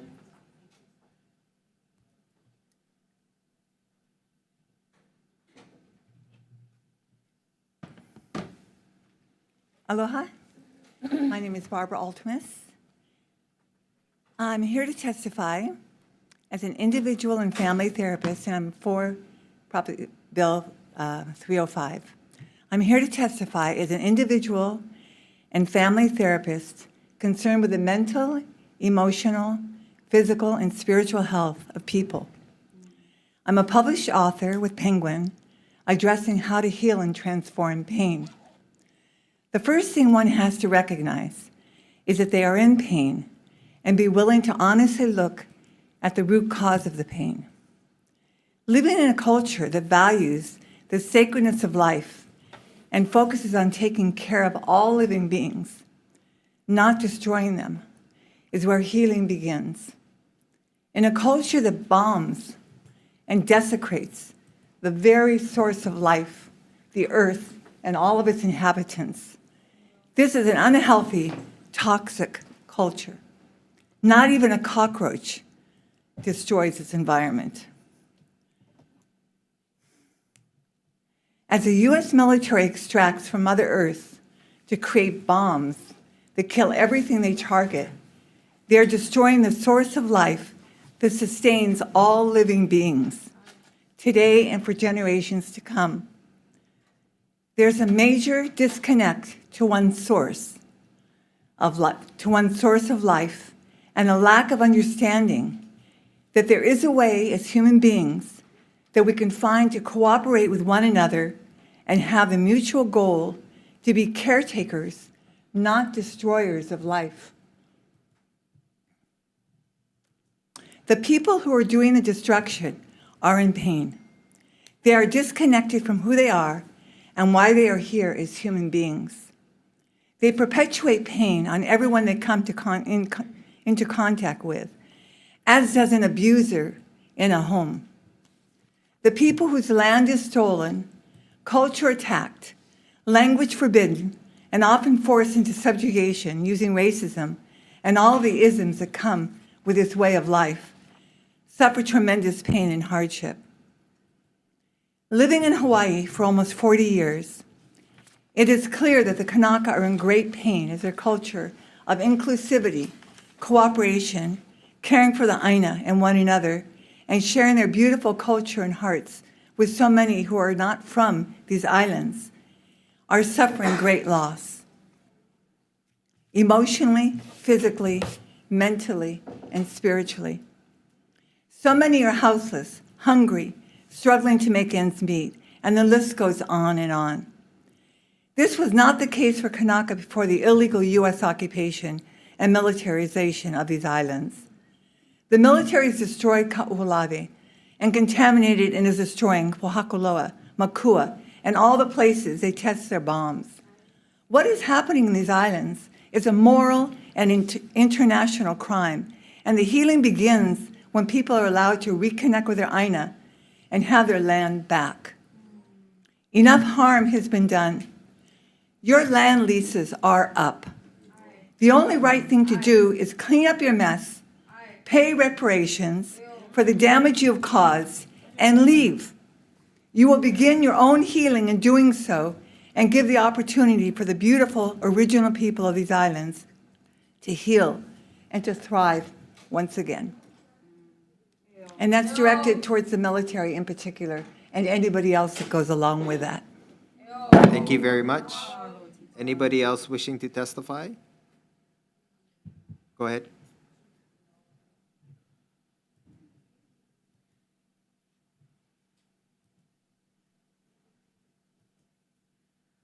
Hello, everyone. My name is Isis Esborn. I am in support of this bill. I'm here in my individual capacity. I'm also a law student at Richardson, so I just wanted to highlight a couple of questions and concerns I had when looking at this. My first thing was something that has already been mentioned in terms of this just gives state money, and there's no mention of encouraging looking for the U.S. military to actually pay for the harm that it's done. There's also no express mandate for BLNR and other potential state actors not to enter into new leases with the U.S. military.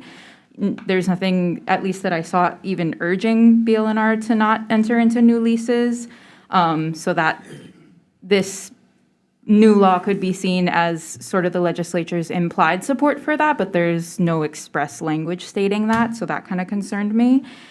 There's also, I know that there's concerns about eminent domain and the federal government, the federal US government using that to just take the lands, but as we have seen, this administration just does whatever it wants anyway. And it also doesn't negate the fact that the state Constitution of Hawaii mandates that every agency, agent, employee of the state have to protect and preserve Hawaii's land and other resources in perpetuity, particularly with these kinds of crown lands because of the illegal overthrow that happened. And I was happy to see the language in this bill expressly mandating that these lands should eventually be returned to the sovereign nation of Hawaii. I would like to just finish by saying this is a solid step in the right direction, but of course, as you all know, and as everybody in this room knows, more has to be done and more will be done. Thank you. Okay, thank you very much. Next, anybody else in person wishing to testify? Yes, go ahead.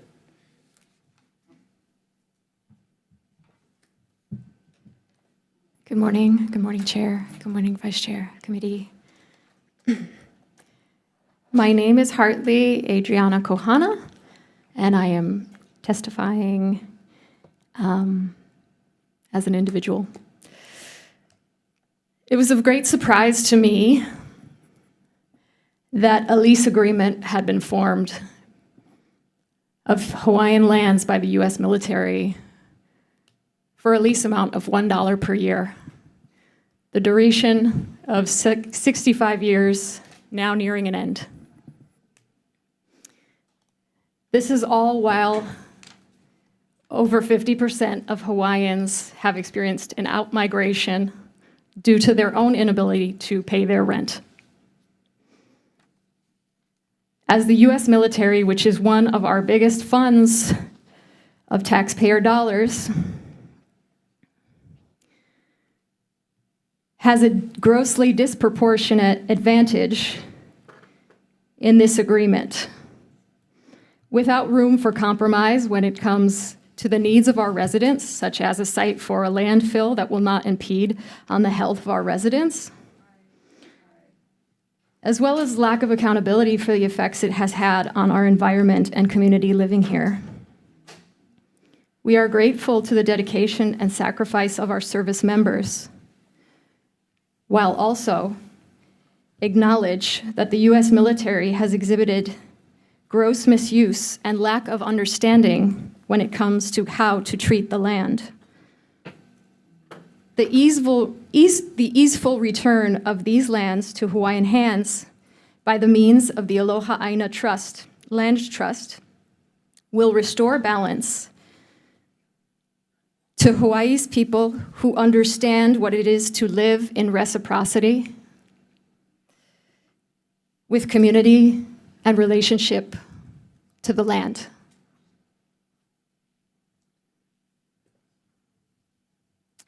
In the words of Peter Garrett,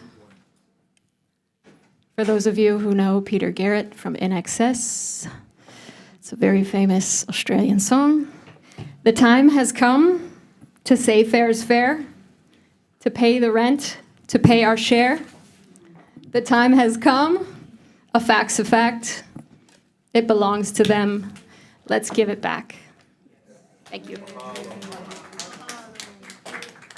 Anyone else here wanting to testify? Go ahead, Uncle.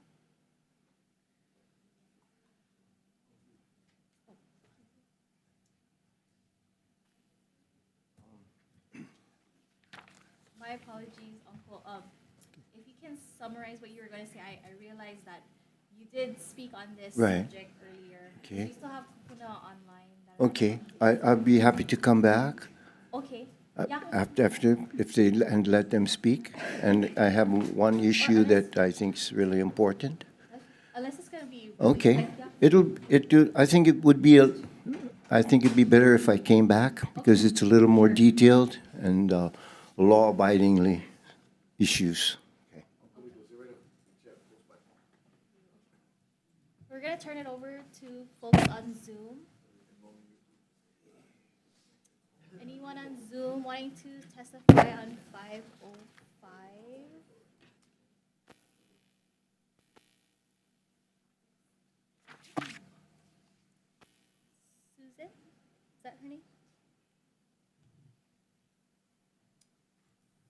state your thank you.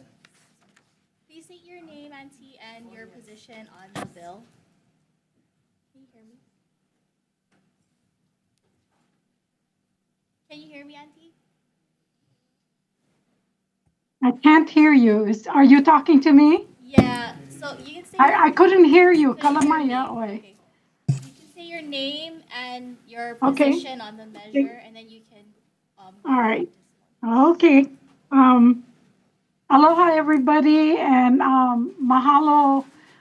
My name is Maxine Kahaulilio. I'm a kupuna. I reside on the Big Island, not the Big Island, Kalamai, Hawaii. I live in Waimea, and I'm glad to be here. I wish I was there so you can actually see me, and I hope you guys can see me now.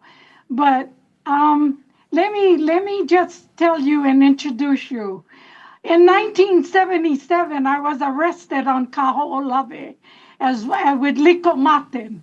Was one of the 14 that got arrested on supposedly federal land, which is our land.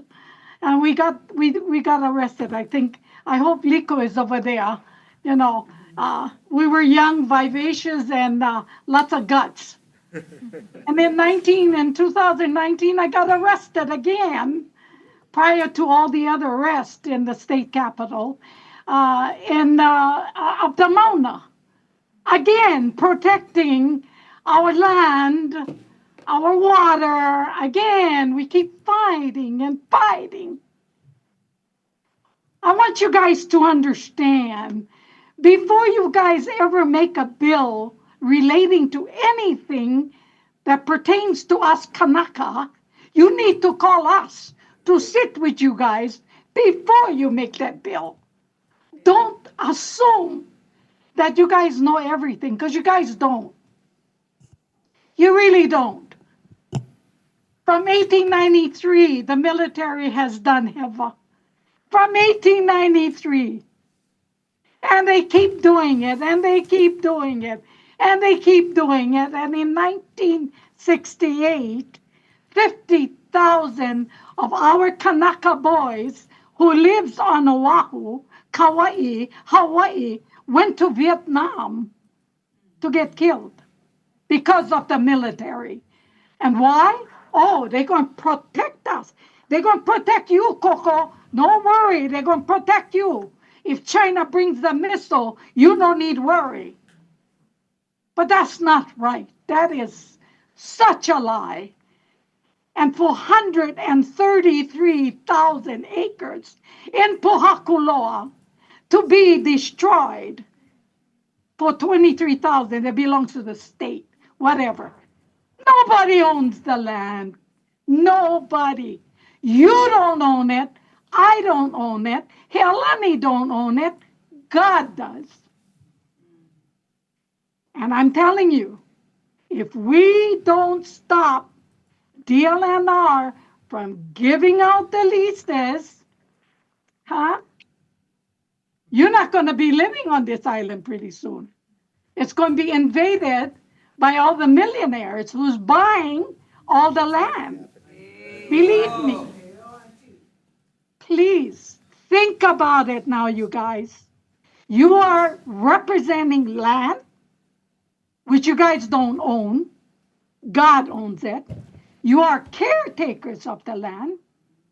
You represent water, the source now. Even like Barbara said, even the cockroach no make anything. Even the cockroach no drink water, they make. Even the scorpion. And you know what? I'll tell you guys, I'm 86 years old. I've been through so many things that the military, the governor, the politicians have done to our Hawaiian people. It's ridiculous. Ridiculous. It's heaven. Now listen, you guys. Please listen. Can you please sum up your testimony. enough We is have enough. many, no, we have I many know. other people behind you. You know wanting why? to testify. You know why? The problem is the military. You know would have all these people testifying if they were out of our lives. That's not right. So no cap, support that bill, get them out, because I'm gonna tell you right now, you guys never see enough what's going to happen. If you guys pass and help us with this bill, don't let the LNR give any more extension to our leases. You're going to see more people from 2019 when they came to the Mauna to protect and help us kupunas in the front gate of Pohakuloa. And you know what? I'll be the first one there. Thank you very much. Okay? All right, you got no laugh now. You gotta support this damn bill. That's why you guys there. I voted for some of you. Damn it! Come on. Thank you very much. Next on Zoom. Quiet, okay? Enough is enough. Get the freaking military out of here. Tell them go home, bomb someplace else, and leave us alone. Give us back the land. And you know what? Hey, Chairman. Auntie, we gotta move on. We have other people behind you know you. what? One more. Stop hurting they're bombing our EVs. Okay? I'm telling you right now. I've seen it. Thank you. Next up on Zoom, we have, I don't know. Keep going. We have Cindy on Zoom.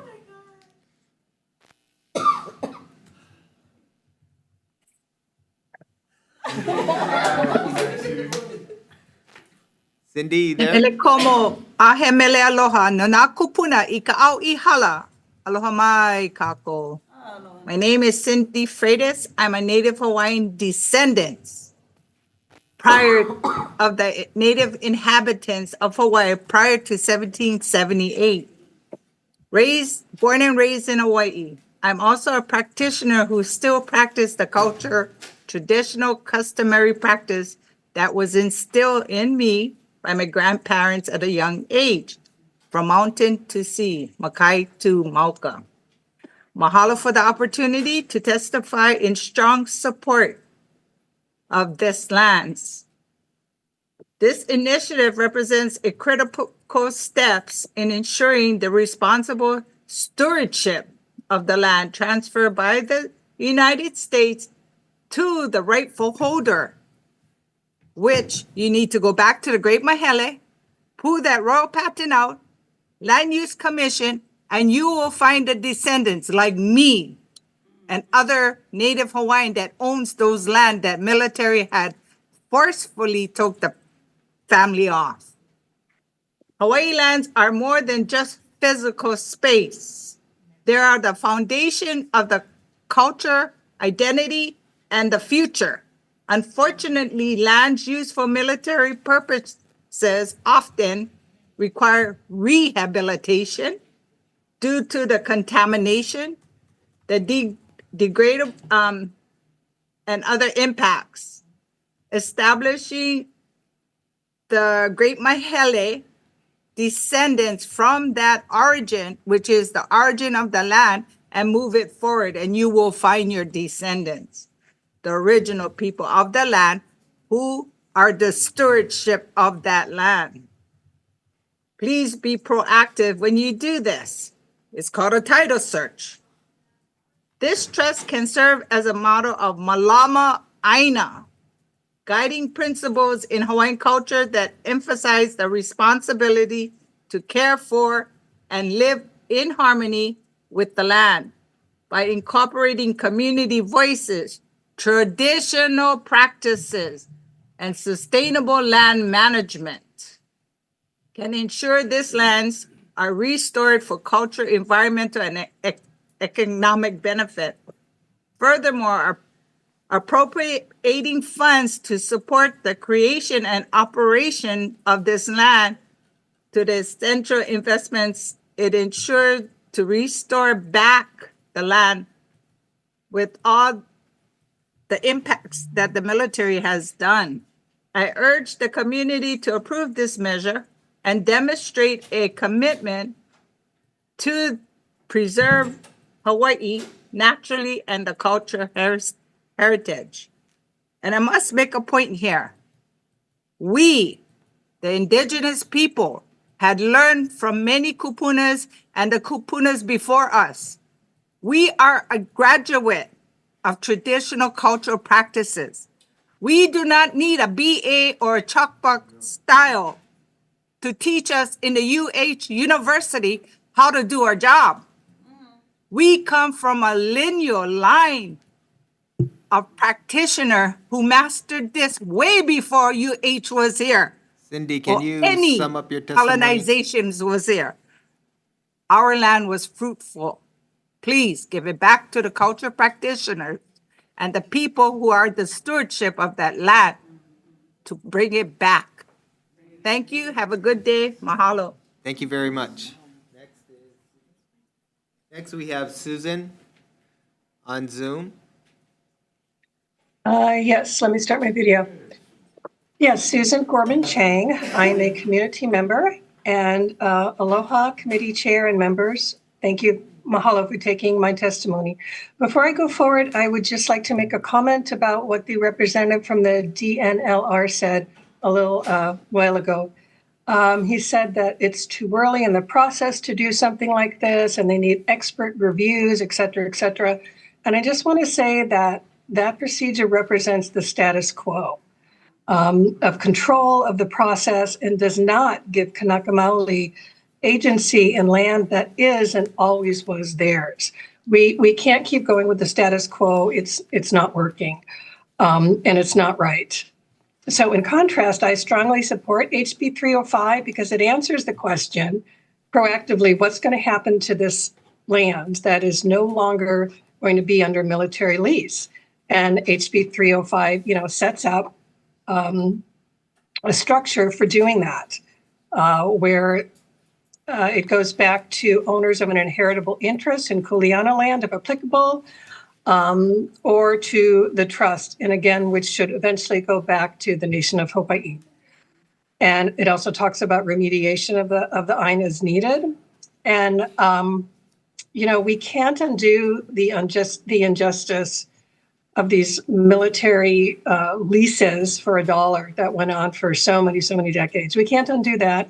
We're at a point in the present where we're able to stipulate fairly and justly how any military leases that will not be secured by the military again will be returned to applicable families and to a trust for Kanaka Maoli. And again, I support HB 305 because it provides the structure under which this can be achieved. This is the time to do it. It is a time to be proactive. So a decision isn't made that isn't just and right for Kanaka Maoli. Thank you for taking my testimony. Okay, thank you very much. Nobody else? Okay, that's all the people that we have on Zoom. Anybody else that did not testify or is interested in testifying? Can we move on to questions? I'll call you up. Okay, we're going to shut off the testimony, and I'm going to ask questions. Okay, got it? So we're moving on to no more testimonies. We're moving on to the question phase. Wait. Liko, Okay, thank you. can you come up, please? Okay, we're moving on to questions phase now, right? Okay. So Liko, what do you have to say is my question to you, okay? Okay, what do I have to say? I would like to address the process of what is at the top of the issue right now. As an example, Department of Land and Natural Resources. I'll take you back to a time when I was 10 years old. In 1955, my grandfather sat on the Board of Supervisors, okay?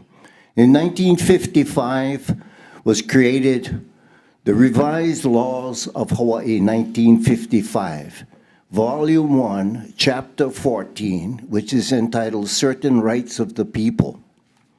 There are 14 subsections to this, okay? And the purpose of this is 1955. In anticipation of what was going to occur in 1959, when the United States would very craftily avoid the process of decolonization, as Hawaii was listed under the United Nations Charter Chapter 11 Declaration on Non-Self-Governing Territories. Okay, was removed from that oversight. And in that removal, what really technically occurred was the same thing that occurred in January 17, 1893, where a military force of which we are unable to protect ourselves against was imposed by way of an act of Congress. I'd like to read, and this is, I really kind of challenge you on this, because this is about process. And we really need to put the paperwork and all the foundations of law with respect to Hawaiian law, as set by Hawaiian judicial precedent, upheld internationally. And I think the preface for this challenge to you is the current ruling by the International Court of Justice with respect to the occupation of Gaza and what has occurred to the Palestinians by the imposed State of Israel. I think it would behoove you all to become technically and fully aware of that recent ruling, which will allow Hawaii's situation to come to the forefront of international arena, okay? Because exactly what has occurred in Gaza has occurred in Hawaii. Welcome. Sometimes I say, people say, where am I? I said, well, you can either be in Nazi Germany or you can be in South Africa. But apartheid is alive here. And I'm going to explain to you how this occurs, okay? I want to give us something to work with, that we can chew on, that we can brush our teeth with. Can you, okay. Can you sum it up? Because we're... Revised Laws of Hawaii, 1955.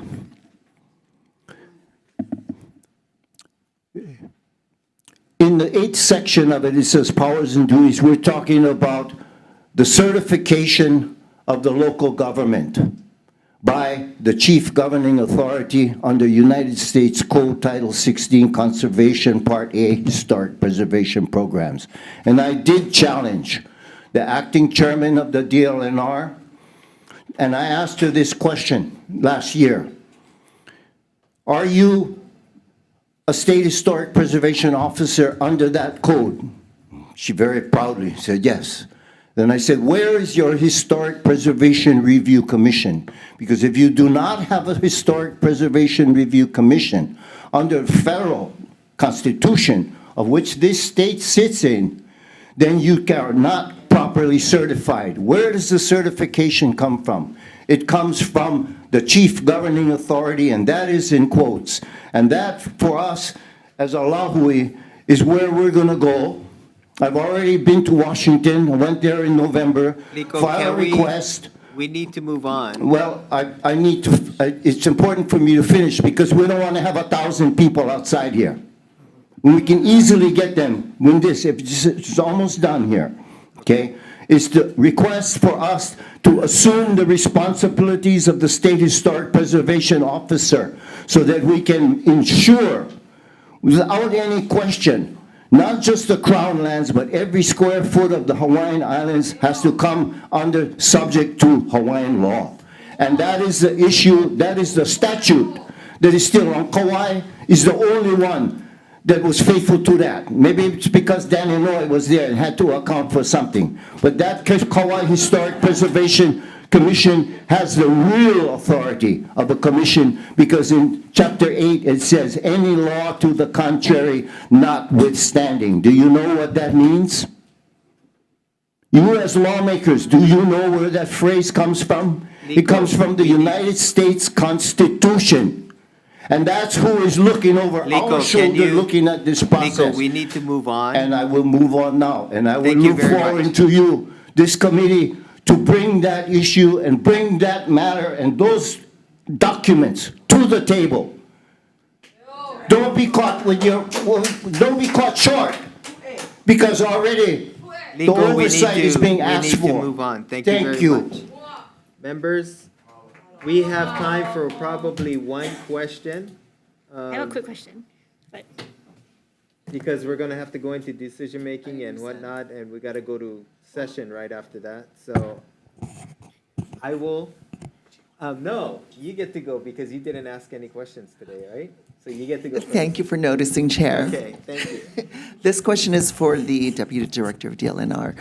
You mentioned in your statement in opposition to this bill that it removes, that DLNR won't have an opportunity to review the process of moving it into the Aloha Aina Trust.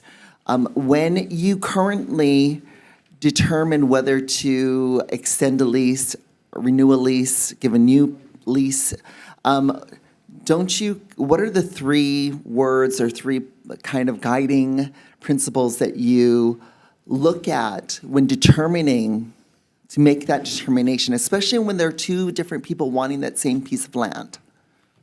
Well, I can't speak for the board, the board members. However, I don't know how to do it in 3 words, but it's fiduciary duty, right? That's 2 words. You align with the public trust fiduciary duty that you have to the land. Okay, so let me just clarify. On your website, it says that will promote the social, environmental, and economic well-being of Hawaii's people, right? Not the not the people of the United States, but of Hawaii. Yes. So it says again, social, environmental, and economic. Yeah. And so that's part of the fiduciary duty that we're trying to align with the trust purpose. Yeah. Right. So No, go ahead. No, my point being is that even if you did review it, and if you looked at those 3 words, to comply with your fiduciary duty, it would seem like you would arrive at putting it into the Aloha Aina Trust rather than reissuing a lease. So I'm not saying that we're here to reissue a lease. What I'm trying to do, and it's a difficult position that I stand in because, I'm Native Hawaiian. I hear the room. I know that something needs to be done and people want something new. But I'm trying to defend what has one testifier is called the status quo, because that process, these lands have never run through it before. And that process was an iterative process that was developed over generations of time, and there was intent for these reviews to occur, whether it be implementation of the Endangered Species Act, implementation of conservation district laws, whatever land use controls that we have in place, those have gone through a progression over decades. And that's what I want to see. That's what the department wants to see these lands go through. Because that's never been done before. That's all. Thank you very much. We are going to recess for decision making. Okay, sorry guys.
Okay, gaveling back in on our Waterland agenda here. First up, we have HB 1144. Chair's recommendation is to go through the,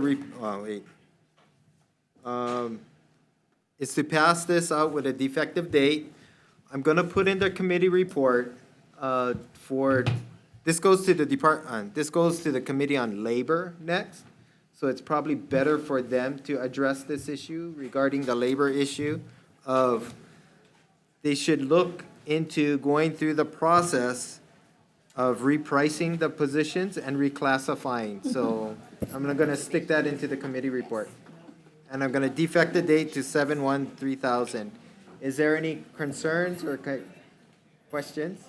Just a quick comment, Chair. Thank you for that recommendation. Okay. Oh, it's going in the committee report, so they to look at it, okay? That's fine. Thank you very much. Okay, Vice Chair for the vote. Members, we are now voting on HB 1144. Recommendation of the chair is to pass with amendments. Chair and Vice Chair vote aye. Representative Bellotti? Aye. Representative Ichiyama? Aye. Representative Iwamoto? Aye. Representative Morikawa? Aye. Representative Poi Poi? Aye. Representative Woodson? Representative Shimizu? Aye. Representative Souza? Aye. Chair, your recommendation is adopted. Okay, thank you very much, members. Next, we have HB 12. Chair's recommendation is to defer this measure. There's several people that come to me that said they have very concerns, so I'll go bring it up with the introducer and see if he can fix that. Next up, HB 331. The chair's recommendation is to take DLNR's amendment on page 3, lines 3 to 10. What? Oh, I'm sorry. It's my mistake. Yeah, I jumped over. I will defer to HB 29 and HB 175 for the Vice Chair. She'll be making the recommendations, and she has been working on these bills. Thank you, Chair. Thank you. So for HB 29, we're going to accept some of the recommendations made by the Grassroots Institute of Hawaii. In the bill, we're going to add the language, provided that the county sell the property and that all revenues received from the sale that exceed the amount of the unpaid civil fines be refunded to the property owner. That's all the changes that we are going to do for that. And we're going to pass this bill as HD1. Okay? Chair for the vote. Okay. Defective. Oh, questions or concerns from members? Any defective date? Oh, yes. Okay. And the defective date, we can add that. Vice Speaker? Okay, we're good. Okay, Chair, members, we're voting on HB 29. Chair's recommendation is to pass with amendments. The Chair and Vice Chair vote aye. Bellotti? Reservations. Reservations. Ichiyama? Aye. Iwamoto? Aye. Morikawa? Aye. Poi Poi? Woodson, excuse. Shimizu?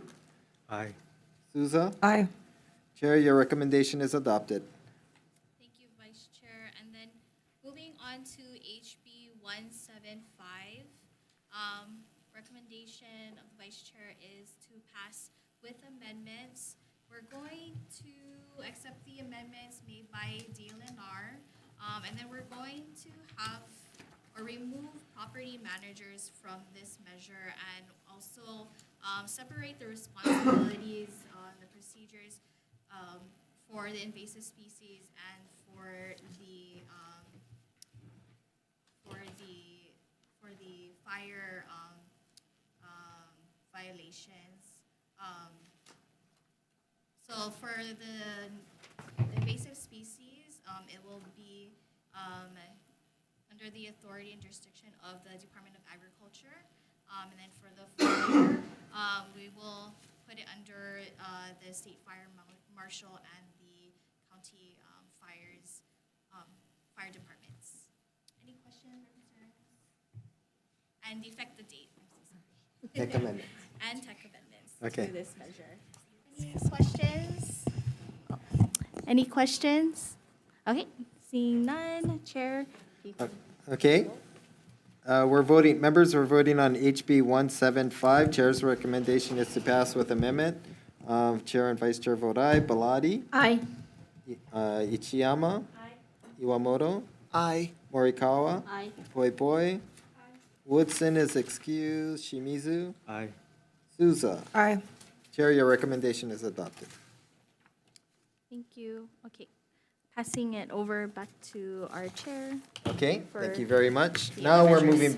now we're back on track to HB 331, relating to permits. Chair's recommendation is to take the LNR's amendments on page 3, lines 3 to 10, right? And then we're going to take DOE's amendment to define repetitive construction projects, which is, in their testimony, it's limited to 1-for-1 replacement and minor repair and maintenance that do not increase the plumbing and electrical demand and do not require engagement with external agencies. So we're going to take that definition, similar to what Ernie Lau was stating. And that's it for tech amendments and defect date to 7/1/3000. Any comments or concerns? See none. Vice Chair for the vote. Okay. Members, we are now voting on HB 331. Recommendation of the chair is to pass with amendments. Noting the excused absence of Representative Woodson. Any members voting no? Anyone voting with reservations? Belatti. Belatti voting with reservations. Chair, your recommendation is adopted. Okay, thank you, members. Next is HB 3. Chair's recommendation is to pass as is. Or wait, yeah, pass as is. Or do we have to? Okay, I've just been vetoed and I told I have to defect the date. So Chair's recommendation is to defect the date, 7/1/3000. Anybody has nothing to debate? Okay. Vice Chair? Okay, members, we are now voting on HB 3. Recommendation of the chair is to pass with amendments. Noting the absence of Representative Woodson. Any members voting no? Any members voting with reservations? Chair, your recommendation is adopted. Okay, thank you, members. Next up, we have HB 309. Chair's recommendation is to take DLNR's amendments on section 2, page 3, where it states, on their second page of their testimony, it says section 2, page 3, lines 1 through 5 of this bill, and the section below that, it says section 2, page 3, lines 18 to 20 of this bill. And then on the third section of their testimony, it says section 3, page lines 5 to 9. We're not going to take that. That's the appropriation bill. The appropriation section, we're not going to take that recommendation.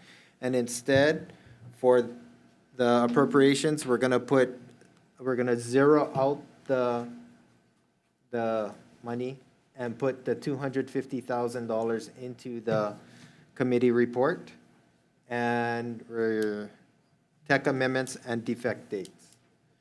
Any questions or concerns? Seeing none? Vice Chair for the vote. We're now voting on HB 309. Recommendation of the chair is to pass with amendments, noting the excused absence of Representative Woodson. Anyone voting no? Anyone voting with reservations? All members vote aye. Chair, your measure is adopted. Okay, thank you very much, members. Okay, next up, we have HB 306. Chair's recommendation is to pass with amendments. We're going to take, listening to the testimony, the departments and Board of Water Supply wish to wish to revert to the governor's bill, HB 1142. So what we're going to do is we're going to take section 2 of HB 1142, which, we're going to take section 2 of HB 1142, that whole section, but on the fine section, we're going to blank it out to 0 fines. Because if you look on page 4 of that bill, it says, page 4, line 13, it says 30,000. Page 4, line 14 is 40,000. Then it goes to 55, then 75. We're going to zero out the fines, keep the steps in place, and put in all the other requirements that the governor's bill had. And if you wish to look at it, you can review on 1142. And we're going to defect date, and we're going to put a defective date of 7/1/3000 and tech amendments. Are there any questions or concerns?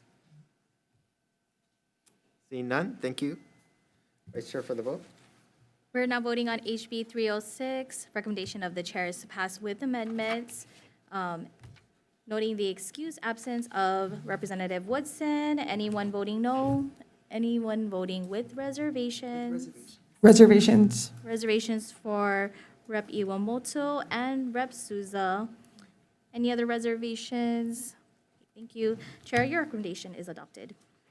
Okay, thank you, members. Next, we have HB 505 relating to Red Hill. Chair's recommendation is to pass with a HD1 with tech amendments and a defective 7/1/3000. And that's about it. Any comments or concerns? Seeing none. Vice Chair for the vote. Voting on HB 505, recommendation of the chair is to pass with amendments, noting the excused absence of Representative Woodson. Anyone voting no? Anyone voting with reservations? All members vote aye. Chair, your recommendation is adopted. Okay, thank you very much, members. Now we're going on to HB 305. I discussed this bill with the introducer, and, well, let me say this. I think DLNR has a point. There's a process that the military should and needs to go through before the land comes back to the state. And the way this bill is written, the land will come directly back to the state, and it looks like all the remediation and everything will be on the responsibility of the state. So I think we need this bill needs to be worked through. So I talked to the introducer, and she'll be hopefully getting us another draft to address DLNR's concerns. So for now, we're going to defer this bill, and we'll try to work on it. Okay, thank you very much. We are adjourned.